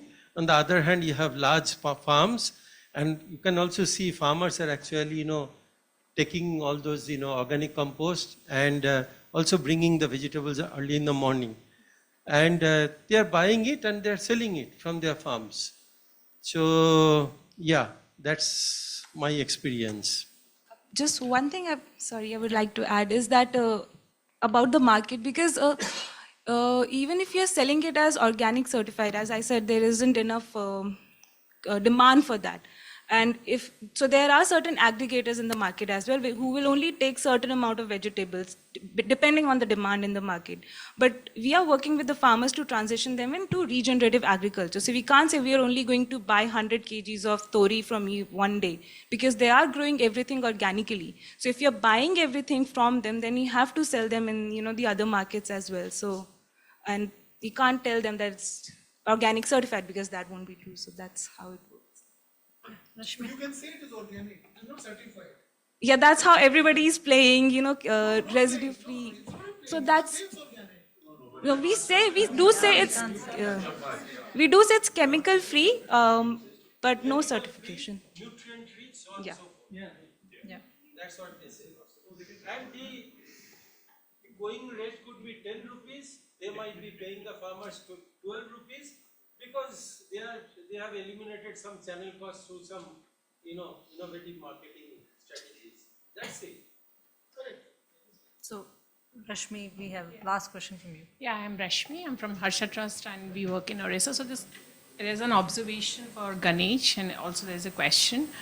In your presentation, Ganesh, you have highlighted your model in which you have mentioned that per village, 200 families and 1,500 acres, which comes to 7.5 acres per farmer, which I don't think so that number works on the ground, especially covering these perishable crops. So I think you just need to have a check on the data.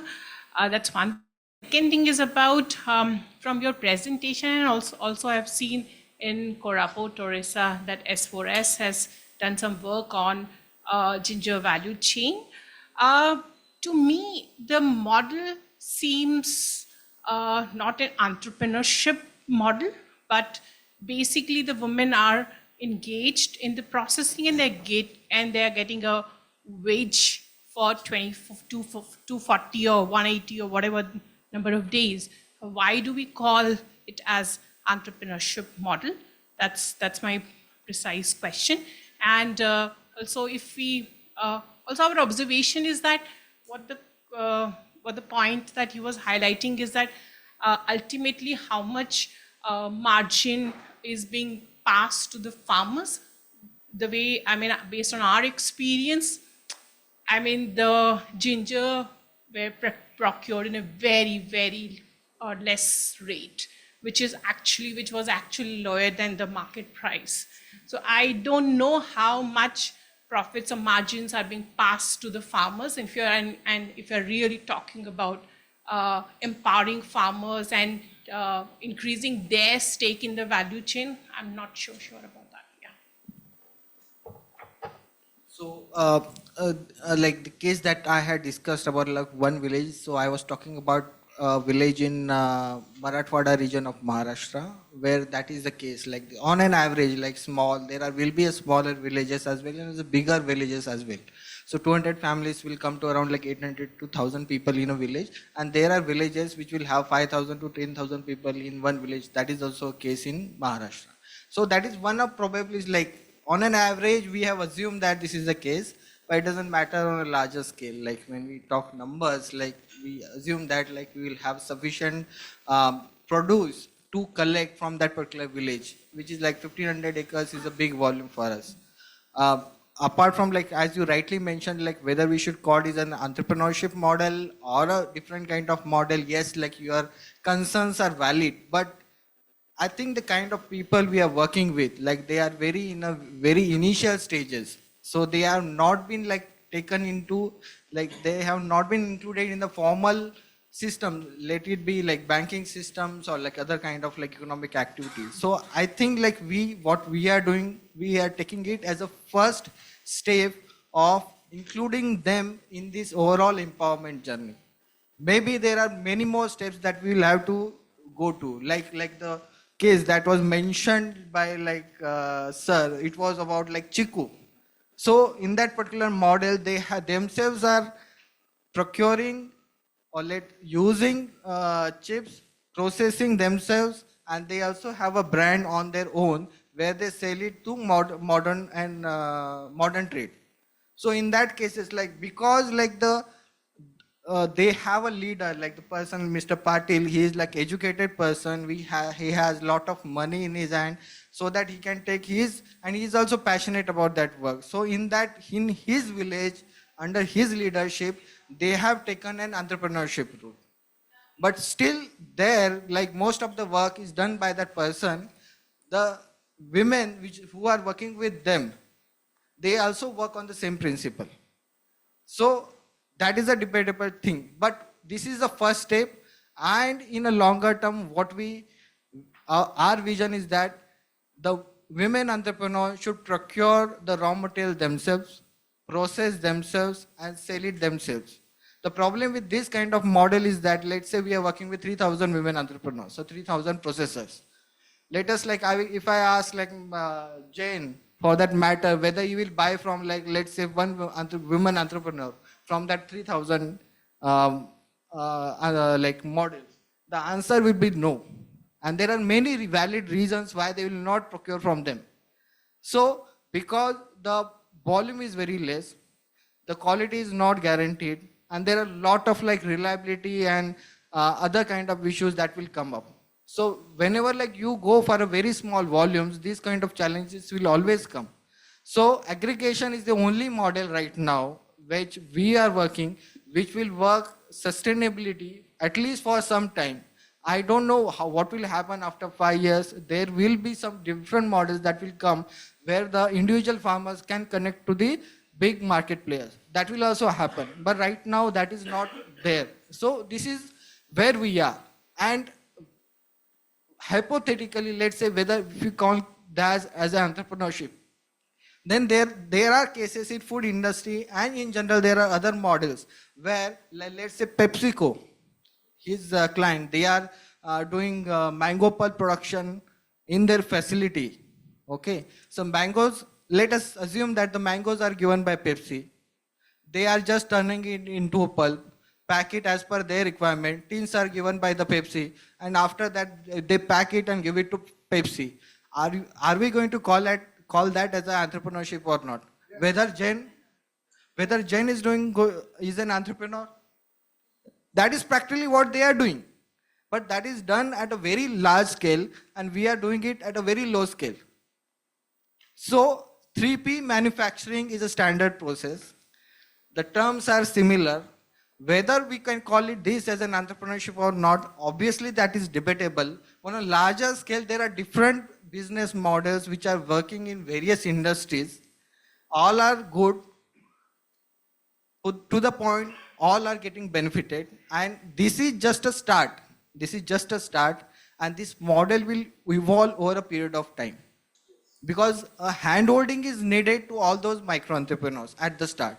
We see that after 5 years, they will come up with their own model. Like we also have some procurement processing centers in Ahmednagar of Maharashtra, where they are themselves procuring onion, themselves processing it, and themselves selling it.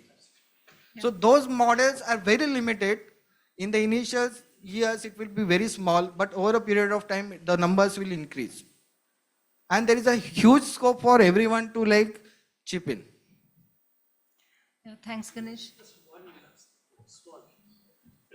I think we are very behind schedule. Yeah, I know.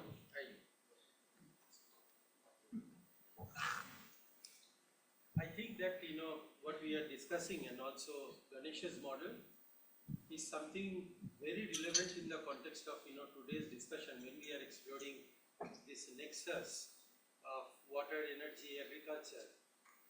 This is one way of discovering and building this synergistic opportunities in this nexus, especially in the context that when you are checking the loss of foods, which means you are actually checking the loss of energy, water, labor and land use.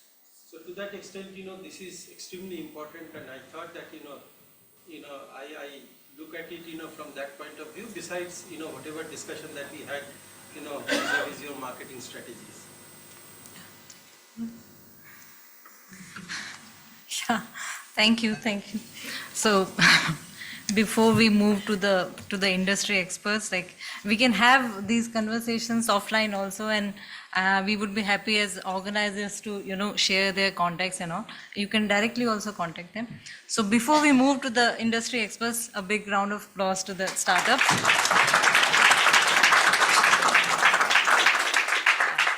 Thank you. So we're starting with the Jan irrigation systems. Ganesh has been kind of referring to them again and again, so sir, please come. Yeah, so you have a presentation here?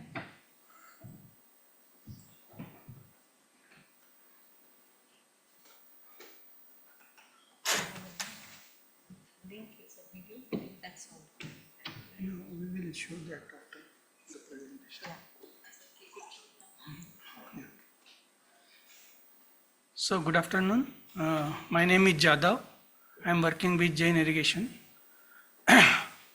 Jain Irrigation, as you know, it is one of the largest agricultural input suppliers in the country.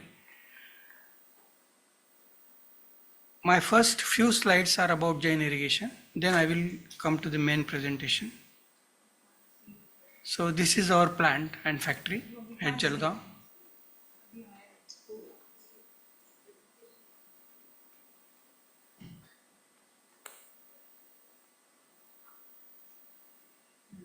Yes. So this is our factory, which is located in the rural areas like Jalgaon, place called Jalgaon near Mumbai, 400 kilometers away from Mumbai. These are the four brothers who are running this factory. And these are the company snapshots. You can see we established in 1963, and we are today 33 manufacturing plants globally. About 11,000 associates, 11,000 number of dealers and distributors. We are spread over 126 countries. More importantly, market micro irrigation. This is the number one micro irrigation company in the country. Number two micro irrigation company globally. Number one in mango processing globally. Number one in tissue culture production of banana and pomegranate globally. Number one manufacturer of plastic pipes in India, and number three in onion and vegetable dehydration globally. So wherever we are more than number three, we stop that business. We want to be within three. This is a farmer-centric model. All our businesses are farmer-centric, and they revolve around the farmers only. So we provide high-tech agri input to the farmers, R&D support, agronomic support to the farmers, then the marketing support and the credit support. I will explain you. We have been discussing this mango processing and ginger processing and this small SHGs processing and all that. We have this model, contract farming model. We are working in this contract farming model since last 25 years. And about 15,000 farmers are associated with us consistently for last 25 years. What we did initially, see, onion is being grown in Nasik district on large scale. About 30,000 or 35,000 hectares is under onion in Nasik district. But that is all red onion. And it has a very less TSS content, total solid content. It is about 12 to 13%. We did research on that, and we have our own variety called J12, which has 18% of solid content. So what Ganesh was referring to, that we are selling at 150 rupees and they are selling at 120 rupees. 120 rupees is affordable to us because we have our own variety which is giving us 18% TSS content, which you don't have, Ganesh. you have red variety which is having 12% of TSS. And that's why we are able to sell it at 120 rupees. That is the reason. So it is not a question of why they are not selling or why we are not selling, or not like that. 25 years of research and development has gone into that. 25 years of efforts, energy, money has gone into that. And that's why we could come up in this contract farming business. So this is one model. Now coming to the nexus. This is a typical nexus picture. I need not to explain you. You are all climate change people, and I am also not an expert in the climate change subject. So scenario for food, we have to increase the food production to 500 million metric tons from 250 million metric tons by 2050. And to increase this food production, the cultivable area cannot be increased much. It cannot be increased beyond 143 million hectare. But the converting of rain-fed area into irrigated area is possible, and that is the only way to increase the food productivity. Because we cannot increase the cultivable area. The land is shrinking day by day. Because of urbanization, because of industrialization, land is shrinking. So cultivable area cannot be increased. What we can increase is the irrigated area out of rain-fed area. Water, gross water requirement increases to 1,200 billion cubic meter from the present 700 billion cubic meter. Available water remains at 1,137 billion cubic meter. So the water deficit will force us to take extreme measures by 2030 or 2050. So now what is the solution? Reducing water use in irrigation by increasing water use efficiency will generate more water for irrigating more land area. Because irrigation is the largest water user today. More than 80% of the water is being used in irrigation. So what you are going to save in, see, people spend lot of energy on in talking that we should save water in brushing and here and there. You are not going to save much water on that. You are going to save water only on irrigation, because 83% of the water goes for irrigation. That is more important. One fellow says that I will do my shaving with oil. Yeah, one fellow said like this, to save water, we should do saving by oil. What is this nonsense? So, scenario of power. Scenario of power. We are a power deficit country, no doubt about it. And we should definitely switch over the non-renewable energy sources. Now, in the conventional irrigation method, how it works? In the flood irrigation, see, to grow any plant, you need 4 things. One is aeration in the soil, water moisture in the soil. You need moisture also and you need aeration also. You need fertilizers, okay, and you need a media like soil or perlite or cocoa peat or whatever. So 4 things. When you irrigate fully with water, you have no aeration. So the growth stagnates. And when you irrigate, after that, once the soil reaches to the field moisture, field capacity level, then there is a growth of the plant. So the middleman is happy. You can see 3 middle days. He is happy. There is a growth of the plant. But in the last 2-3 days, again there is no water in the soil. So the plant reaches at the wilting point. We say that as a wilting point. So we need to irrigate again. So the growth of the plant is stagnated here. So if the rotation period is 7 days, 7 days of rotation, 4 to 5 days goes like this. No water, no aeration. And only 3 days there is the growth of the plant. And this is what is being done in drip irrigation. In drip irrigation, there is a proper moisture content, there is a proper aeration, there is a proper fertilizer, and there is a proper media. All the 4 factors are present in drip irrigation, and that's why there is a daily growth of the plants, And since there is a good growth of the plants, there is a good yield also. This is the development of irrigation industry.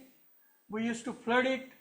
We used to bring the water on the topmost point in the field and allowed to flow it like that.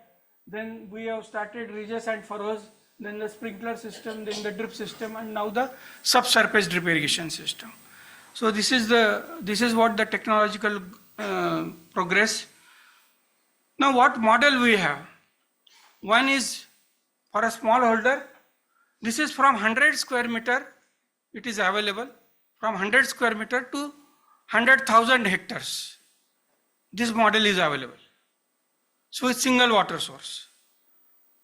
For a smallholders, it is up to 10 hectares. Sorry, for a smallholders up to 10 hectares, and a community-based scheme, it is up to 100,000 hectares. And these are the advantages. You know all of these advantages, so I will not go through it. But the major advantages are low application rate, precision placement of water, and better yields. That is a better yield and water saving, and better fertilizer use efficiency, and better water use efficiency. So these are the major advantages. Now we came with more crop per drop. Now we have to say more crop per drop per kilowatt. Because energy saving is also there, because we are pumping less water. So these are the economic advantages.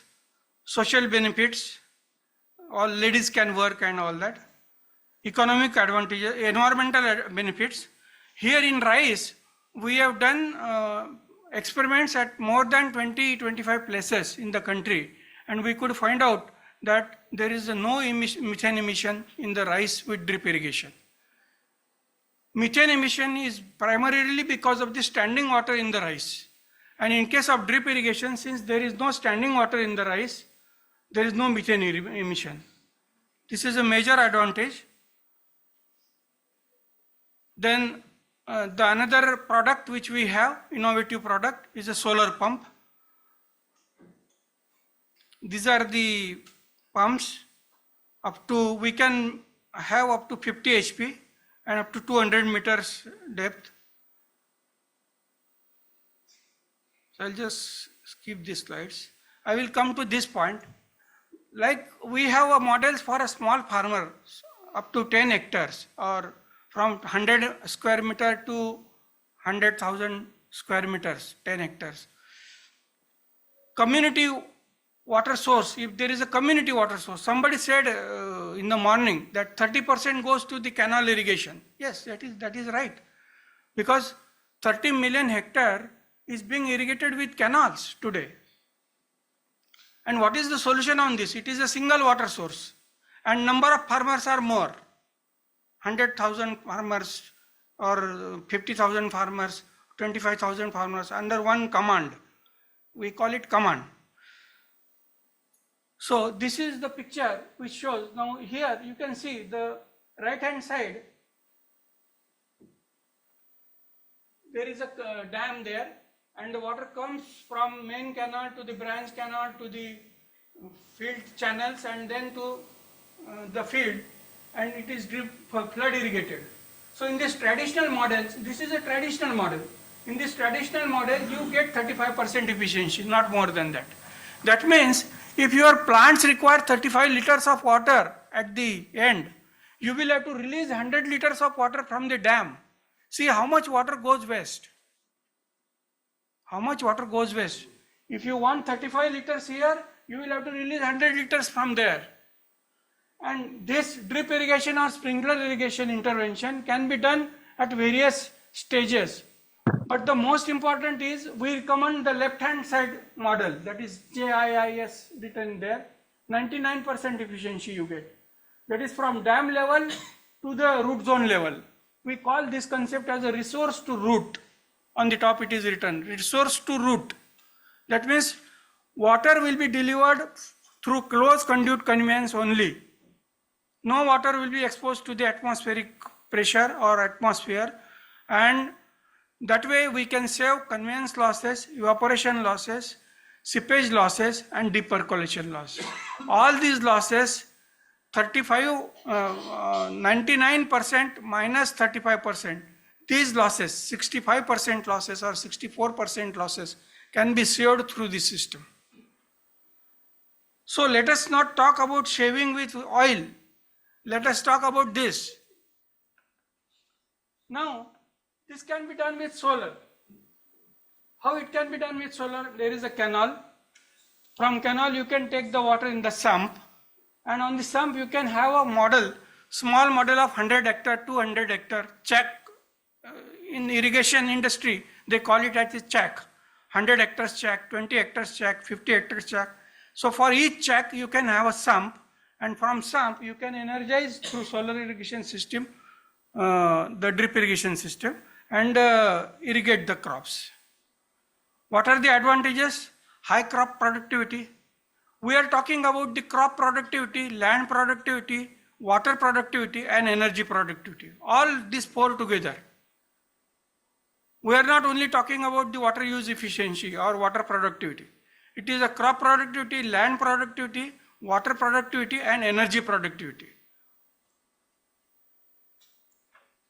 So anticipated benefit to the government with the solar, they can save huge amount of money on creating the electrical infrastructure. They will also eliminate the theft issues, then the T&D losses, then greenhouse gas effect, then recurring cost in case of solar system. Suppose this is irrigated with solar, then whatever the electricity cost is there that is being incurred by the farmer, that can be saved. So his cost of cultivation can be reduced by putting the solar system. And how we do this? So first the survey and sampling is being done. We do the contour survey of the area to see the undulations, because there are a lot of pressure variations in the system, lot of discharge variations in the system. We have to take care of that. Then do the soil and water and samples and do analysis, then agroclimatic data, correlating this data to the design, and then the BOQ, and the entire material is supplied to the site, and then we do the installation, after sale services, extension services, R&D services, all these services. It is being given as a package. It is not merely selling the hardware, that we sell the tubes and pipes. It is not like that. It is selling a complete package of practices to the farmer. And that's why these are the challenges: high initial cost in case of solar pumping systems and drip irrigation system. This is one of the challenge. Technical products, it's a technical concept. So farmer is illiterate normally. So we have to explain to him कि बाबा ऐसा नहीं हो, ऐसा होता है, वो कैसा होता है उसको दिखाना पड़ता है. You take them to the field, show him how it is, how it takes place, and how his yield increases. My appeal to the startups, they have been saying that we can increase the income of the farmer. You should not say like this. We can increase the yield of the farmer, because income is not in your hand. Because fruits and vegetables are not still under MSP. It's only wheat and rice and other pulses. Fruits and vegetables are not under MSP. So they can go down anywhere. The prices can go down any time. So anyway, the solar module protection, mindset of the farmer. This is very important issue. Mindset, we have to change the mindset of the farmer, and moreover mindset of the government officials. This is more important. Farmer can change. See, at one time, if you show him, look, this happens like this, he can change. But government officer changing is very difficult, because he has been spending all his life with a typical style since last 20 years, 25 years, 30 years. And changing him is not so easy. Or explaining him all these ideas, he says these are all theoretical ideas, you go home. So awareness creation, these are the challenges. And this is the project that we have done with solar. This is just 2.5 minutes film, small film. This is a community-based project we have done in Hoshiarpur district of Punjab. So there are 5 lift irrigation schemes on the canal, and those were converted into solar pumping systems. Total area is 1,642 acre. Beneficiaries are 1,200 beneficiaries. This is the concept.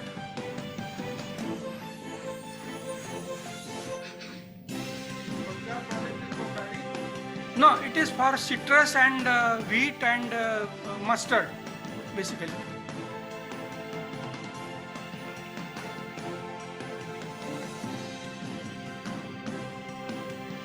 This is in Kandi belt. It is a typical undulated area, and this is the only unirrigated area in Punjab. Punjab is 99% irrigated. This was the unirrigated area, about 100,000 acres. In that we have done this project. Cost was, this was for 1,642 acres, it was about 40 crores, including everything, all infrastructure. Drip sprinkler irrigation systems, automatic systems, then the sumps, then the solar panels, solar pumping systems. It was funded by NABARD as an innovative project. No, it was a grant to government.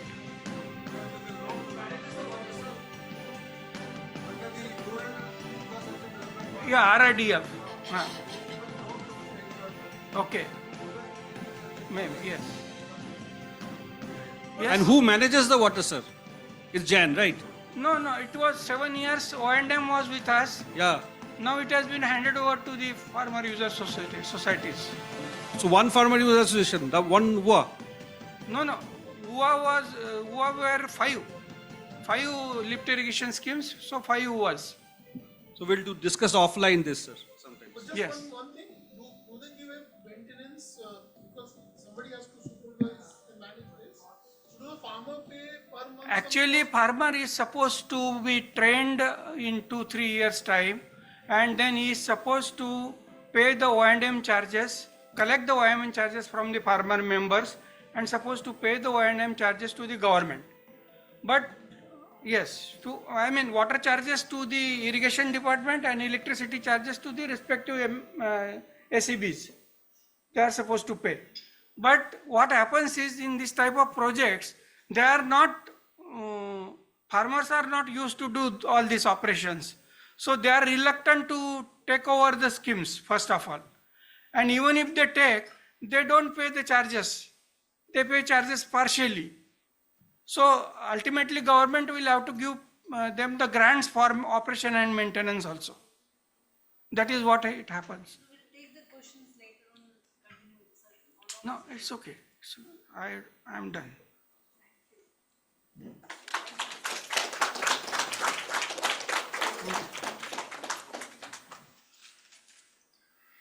Now I invite Colonel Sumeet Malhan from, he is the Chief Executive Officer, Punjab Renewable Energy Systems Private Limited. So.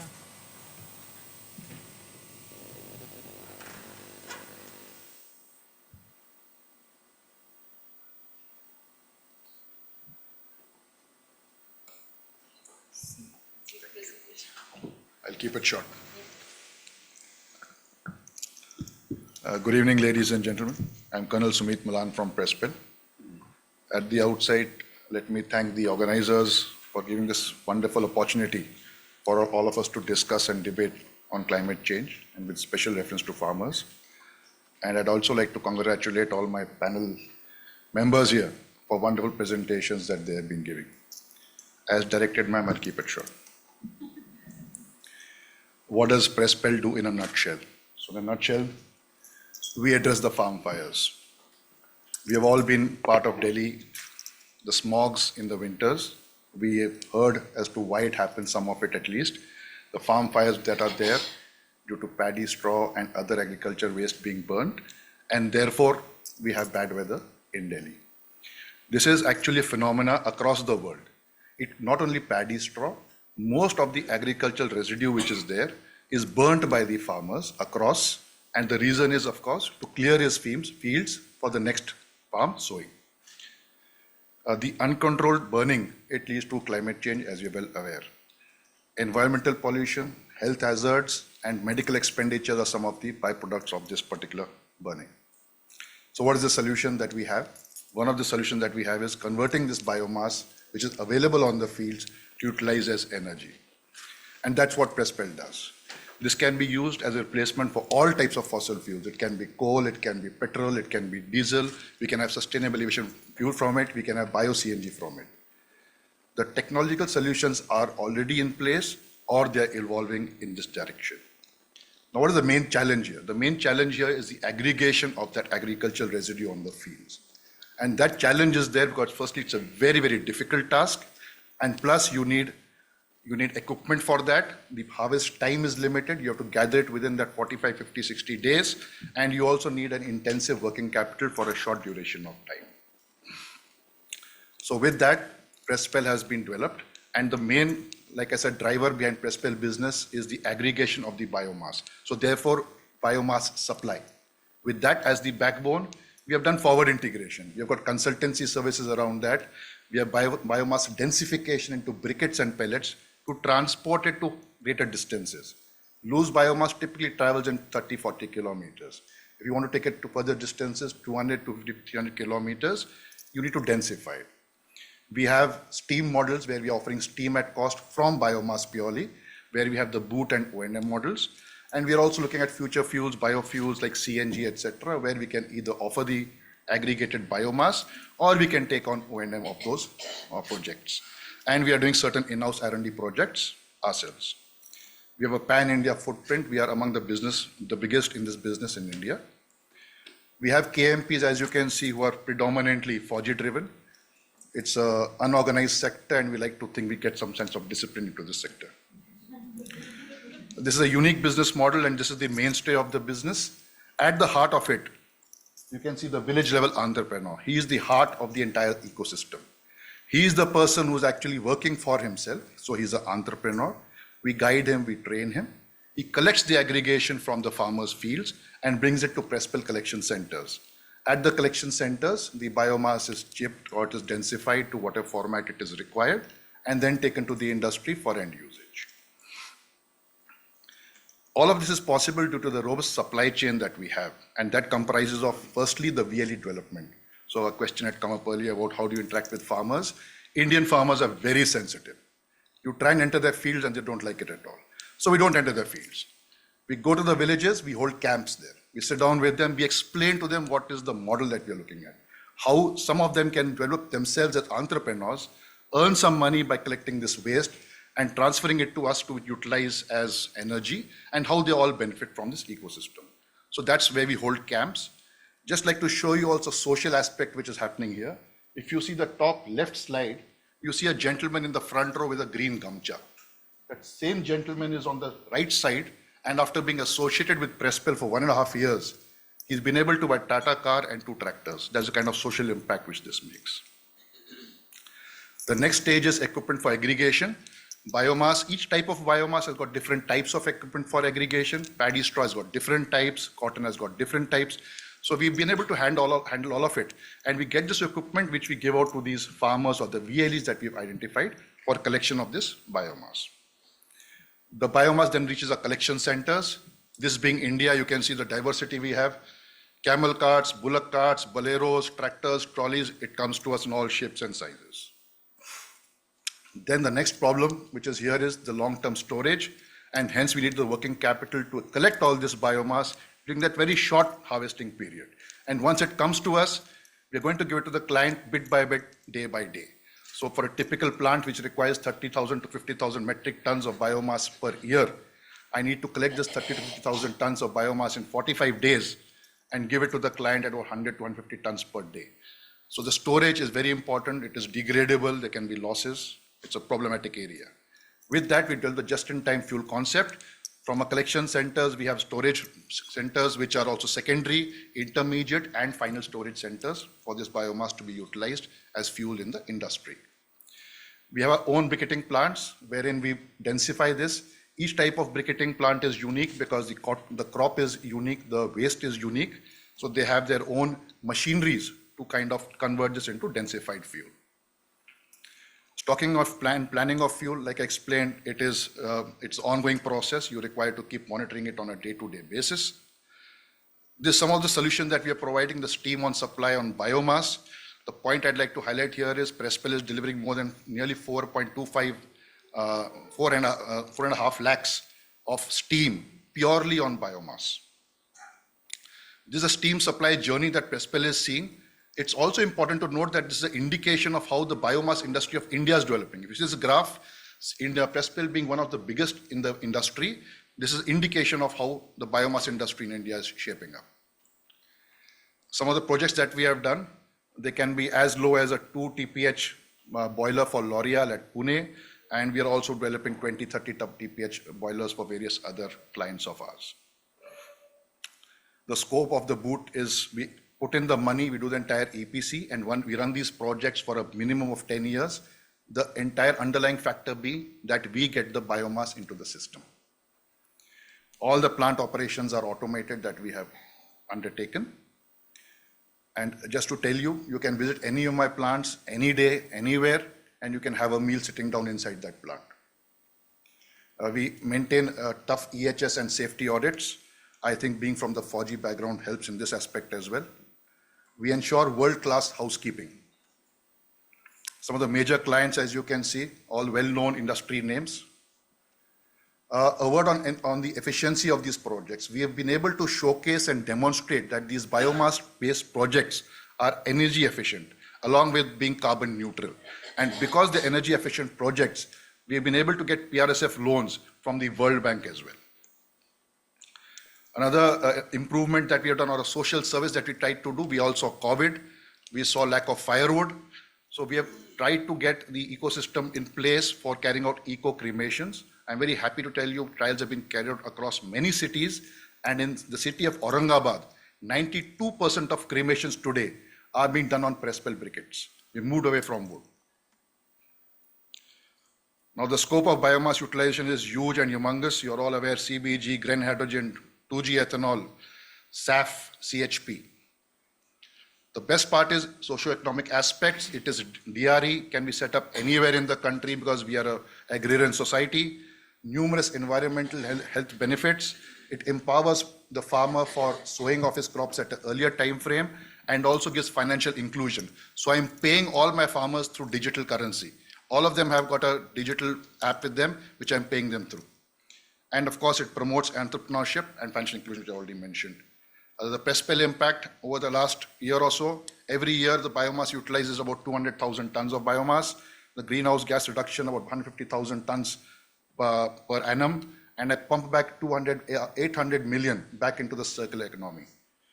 Somebody has spoken about SDG. We also kind of tick mark all those boxes. The company has won numerous awards. Jai Hind. On time now. Thank you. Thank you, sir. It's really quick. Yeah, we have Abhijit Naik from Yashwant Group of Industries.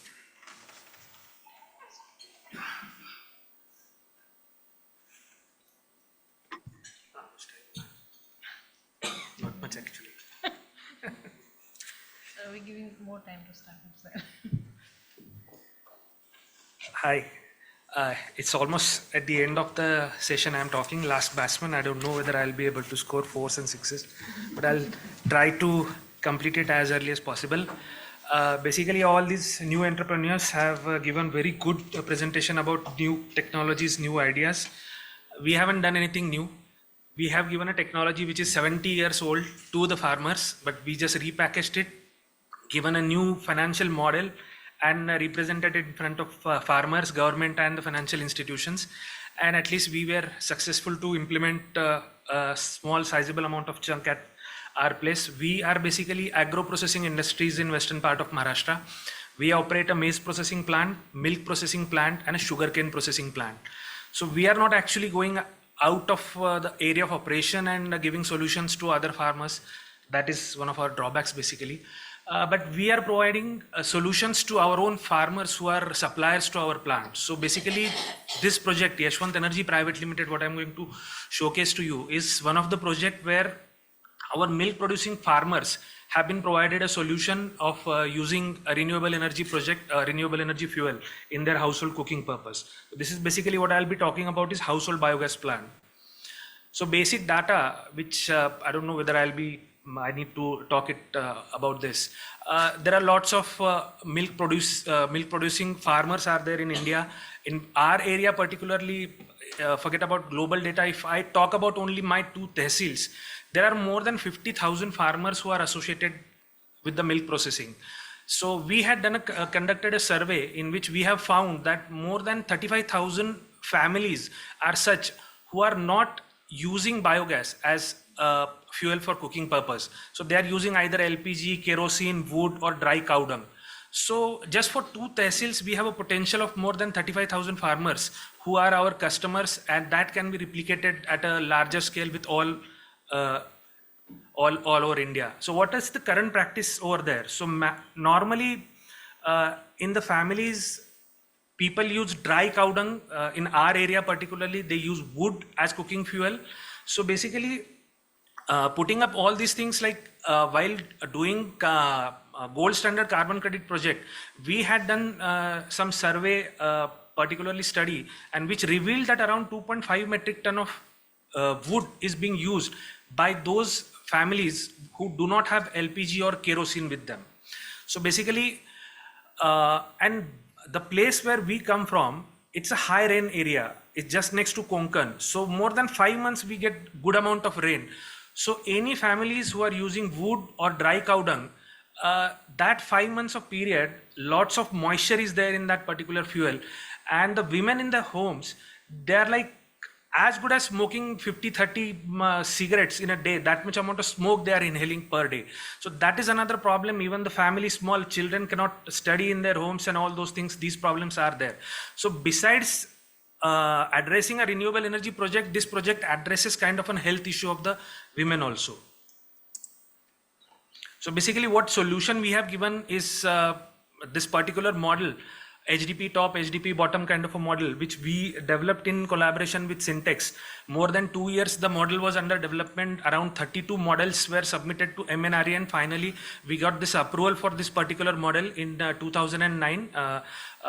And then Syntex MD, Mr. Dangayach, was instrumental about putting money for this kind of a development over there. So basically what we end up in achieving installations of biogas plants in the families, like we are using non-conventional energy for fuel. The digested slurry which comes out of the overflow, that can be used as an organic manure. Eventually we are reducing greenhouse gases emissions by replacing fossil fuel, as well as reduction of methane emission, which otherwise would have happened if the cow dung was stored or like put on open for decomposting.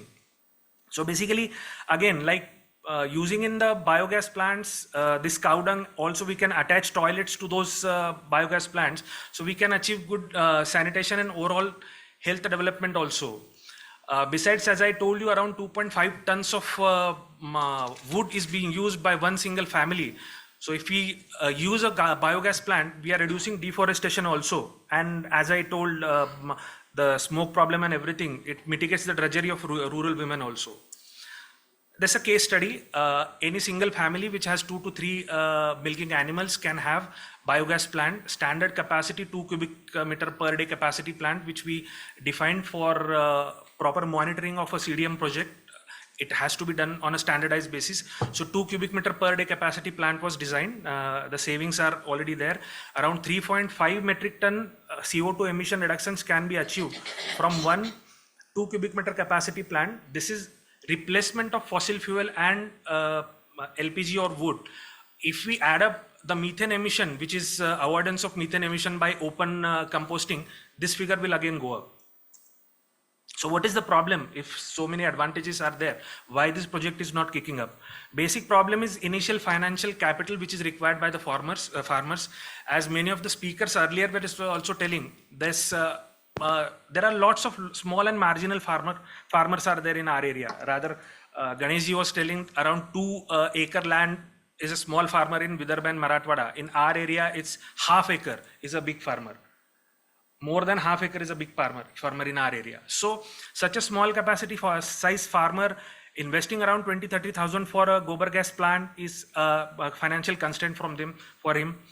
Besides that, out of whatever installations we had, more than 30% installations are such, they are not farmers. They are daily local farm workers. They go to, my area is flush with sugarcane. So those farmers, those workers go to the farms for daily wages. While coming back to home, they will chop the sugarcane leaves, bring them for their cattle as green fodder.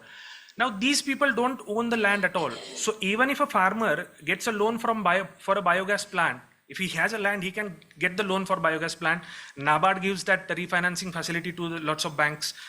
But that 30-40% of those people, they are not able to even apply for the loan for this biogas technology. So we had given a solution for this also. Now technology wise, we plan to install around 20,000 plants in just 2 years. So conventional RCC installation was not practically possible for us because finding so many masons was impossible. A normal MS dome and RCC bottom was also having some technical problems. MS dome rust after some particular period of time, so leakages are there and farmer cannot identify that the leakages are there. So these problems are there. So technological problem was also there, which we had already solved with that HDP top and bottom kind of a model. And then there were some policy issues. We tried a lot with the central government to include our project into the national biogas and manure management policy. But as you know, like around 90,000 to 1 lakh biogas plants are installed in a year, normally in India. So my state gets 10,000 plant target, my district gets 500 plants target, and my tehsil gets only 50 plants in a year.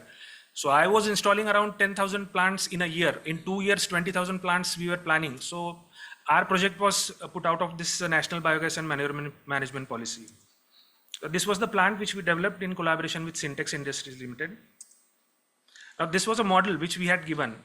It is pre-Ujjwala Yojana, which was implemented by the central government. One plant was costing around 20,000 rupees, 5,000 rupees farmers contribution was taken. Even that 5,000 rupees farmers contribution for those farmers, those beneficiaries who are farm workers, it was given by our dairy unit. Like we used to finance them for cattle finance, we used to provide them advances. So we had given that 5,000 rupees from our dairy unit. Loan of 15,000 rupees was given to them. Again, Ganeshji was saying State Bank of India was instrumental for this project. They sanctioned this whole project. So 350 rupees per month EMI was coming out, and this EMI bank doesn't have to go to the farmer to collect this EMI because the farmer is already giving milk to me. I have to take out the chunk and give it back to the bank.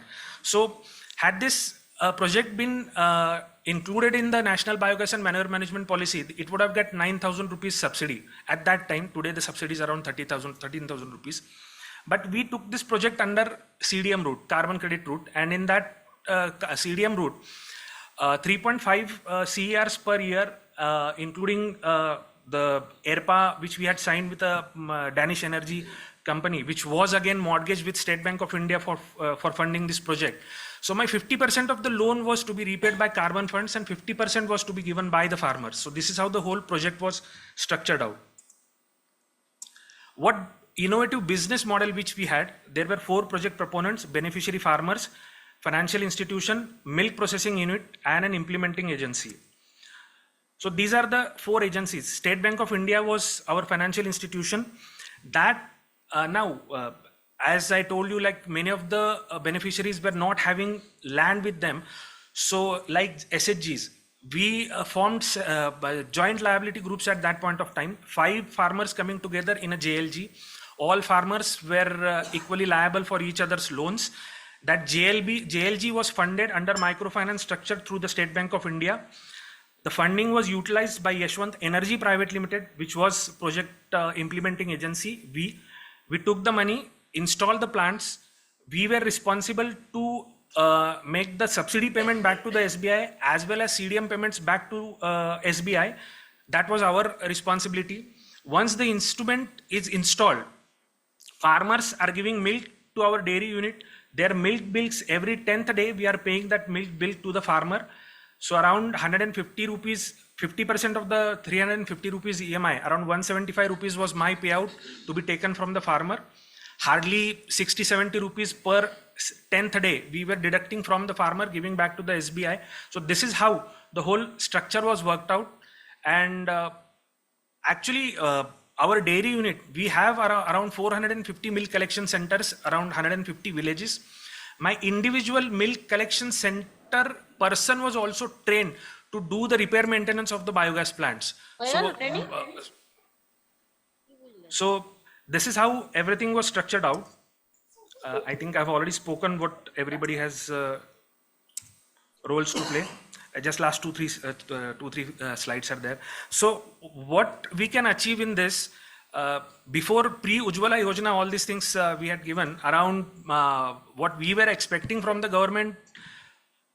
Like initially, if a person has to buy an LPG cylinder, he has to spend around 6,500 rupees as a deposit for the stove and everything. Instead of that, biogas beneficiary was putting 5,000 rupees in our case. Now with the government's perspective, if an Ujjwala Yojana or if any other LPG subsidy scheme is there, the government is annually providing subsidies for the LPG cylinders. In our case, only 9,000 rupees one-time subsidy was required. After that, the farmers were self-sustaining the whole project. And with the LPG, of course, there is no CO2 emission reduction, whereas in the biogas plant, we are achieving at least 4 tons of CO2 emission reduction per biogas plants. Then comparing the CO2 footprint, what the government is proposing, like 1 megawatt solar plant or wind plant will invest around 7 crore rupees, around 1300 metric tons of CO2 emission reduction we are achieving. So we are spending 45 to 50,000 tons of 45 to 50,000 rupees per metric ton of CO2 emission reduction. Whereas compared to a biogas plant, it is only 5,000 rupees per ton of CO2 emission reduction which we can achieve. So this is how now what we had proposed at that point of time, we had proposed for a POA, program of activity, where 5,000 plants, 20,000 plants we were installing, 5,000 plants, one POA was taken. If that POA was registered with UNFCCC, it could have been replicated at any other place. There was no requirement of validation and anything again at the UNFCCC. So this is where it has a very good replicability model also. With a 5,000 plant installation in 2 or 3 tehsils, we had incorporated installation of a rotomolding plant also. So those biogas plants were manufactured at the site itself. We had started our own rotomolding plant manufacturing in collaboration with Syntex also. That would have provided additional employment to the local youth also. So I think the time is very less, so I think I have to run it. So this is implementing agency. So this is kind of a presentation which we had given to the central government, that every 3 or 4 districts we can have an implementing agency. That implementing agency can install 4,000 to 5,000 plants per year. These many labors can be installed over there, and such minimum 200 to 500 implementing agencies can work throughout the nation. And 4,000 plant installations in a year can achieve at least 32 lakh tons of CO2 emission reductions every year. So this is what we had done. These are some of the photographs of our successful installations. And thanks a lot. I think I might have succeeded to finish it. Thank you. Which district? Sangli. Sangli. It's in Maharashtra. Thanks. So our showcase presentations are done. So any questions?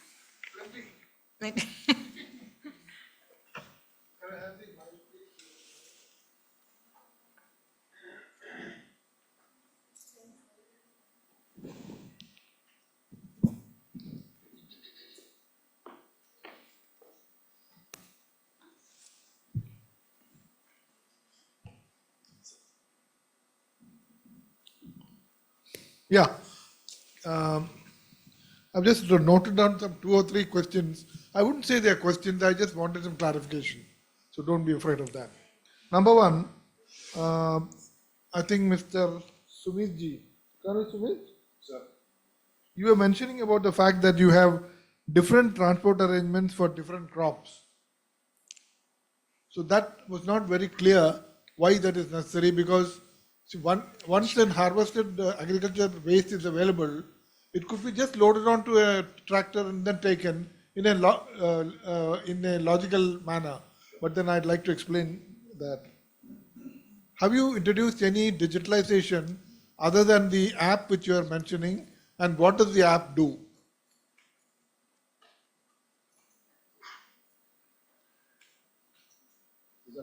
Yeah, you can. I'll have the other questions later.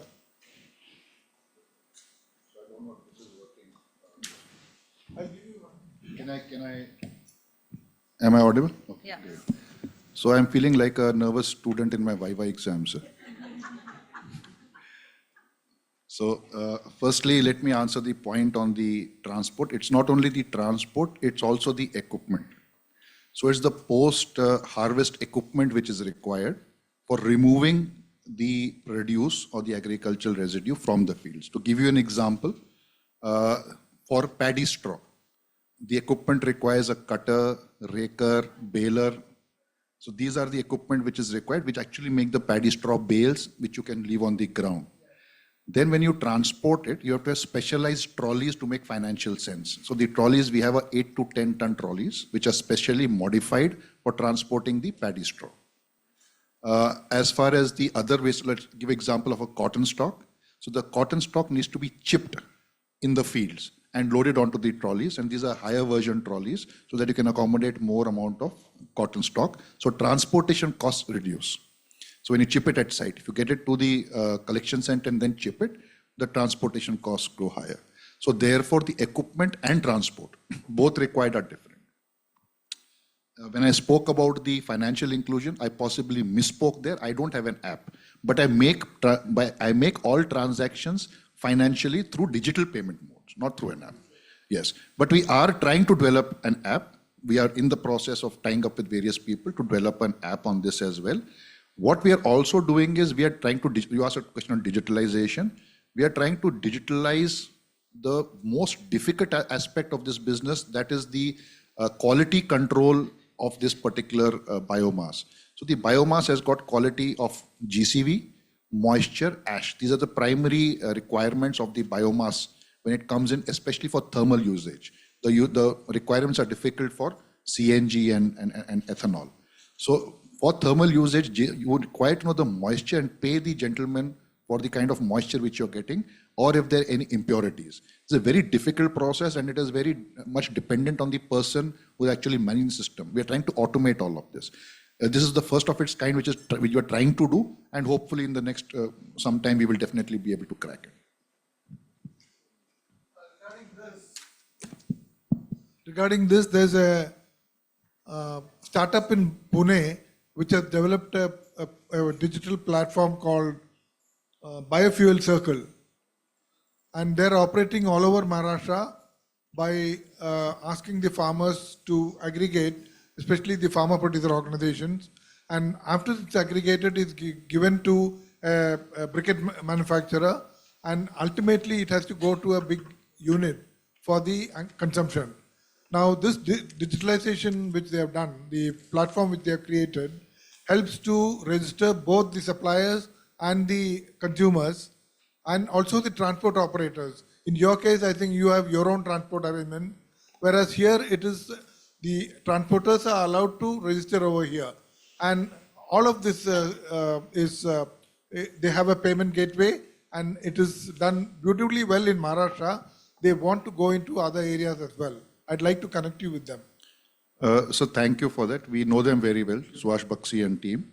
In fact, when they were developing this entire system, we were part of their they came to us to understand the entire sector, and we kind of helped them out in setting it up. So there are 2-3 more players like this in the market today. Biofuel Junction is another one. There are 2-3 players. We are well aware of all of them. Each business model has got its unique selling point as well as challenges. I'll put it that way. They have their own set of challenges, but we wish them all the best. Sir, Somnath ji, जो आपने बोला था contract farming, I think if you could indicate what are the crops which you are looking at for contract farming and how far you can go within the country, then maybe some of our participants will be able to take advantage of that. Well, the crops of our interest are onion, then vegetables like chili, then fruits like mango, guava, pomegranate. These are the crops of our interest. Tomato we do little. Whenever there is order, we do tomato also. And amla also we do whenever there is order. But these are the regular crops that we do, provided the freight permits us. Because now there are a lot of inquiries for turmeric and ginger also. But these are from Meghalaya. So we cannot carry them from Meghalaya. It is not affordable freight wise. So turmeric and ginger also are of our interest. These are the crops. Thank you. Yeah, Shankar. Okay, I just got a question for you. So, Mike? Just wanted a sort of a big picture thing about, the work that you do, and you said there are other companies like yours. What is the proportion of the total agri-waste that is actually collected and processed by companies? And what's the, I mean, if there's a gap, which I presume there is, what's the challenge? Why isn't this gap getting filled? So thank you for that very important question, sir. Just to give an indicative number, the agri-waste available, depending on the study you pick up, usable is 400 to 500 million metric tons per annum, the usable agri residue. What is currently being picked up is anything from 5 to 7 million. So we're not even 1% there. So that's the number we're looking at. So now we have other players entering the market. So we have, for the end usage, we have Reliances and Adanis coming in, and they're setting up CBG plants, many of which are based on paddy straw and cotton stock, etc.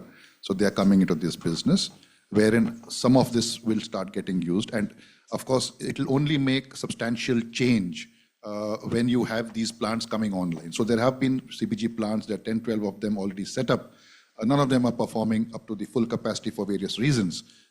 They're fairly new and the technology is still kind of having some challenges, especially in the paddy straw region. But we see that once so many plants come up and at least some of them start kicking off, then of course the kind of movement will start. The problem will remain in the aggregation sector. And that is where you need many, many more companies like Prespel to come in. We're a market leader, we hardly do a drop in the ocean.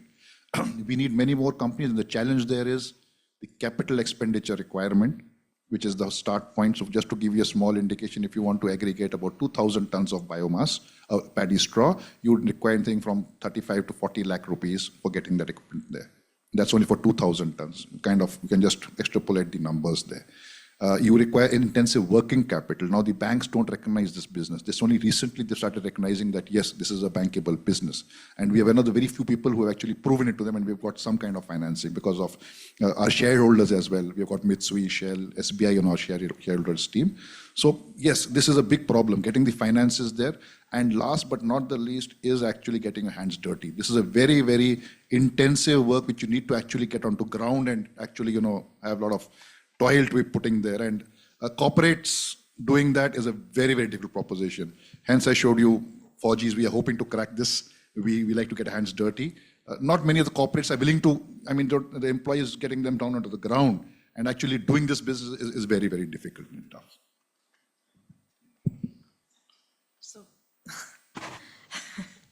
So it's already 5:12.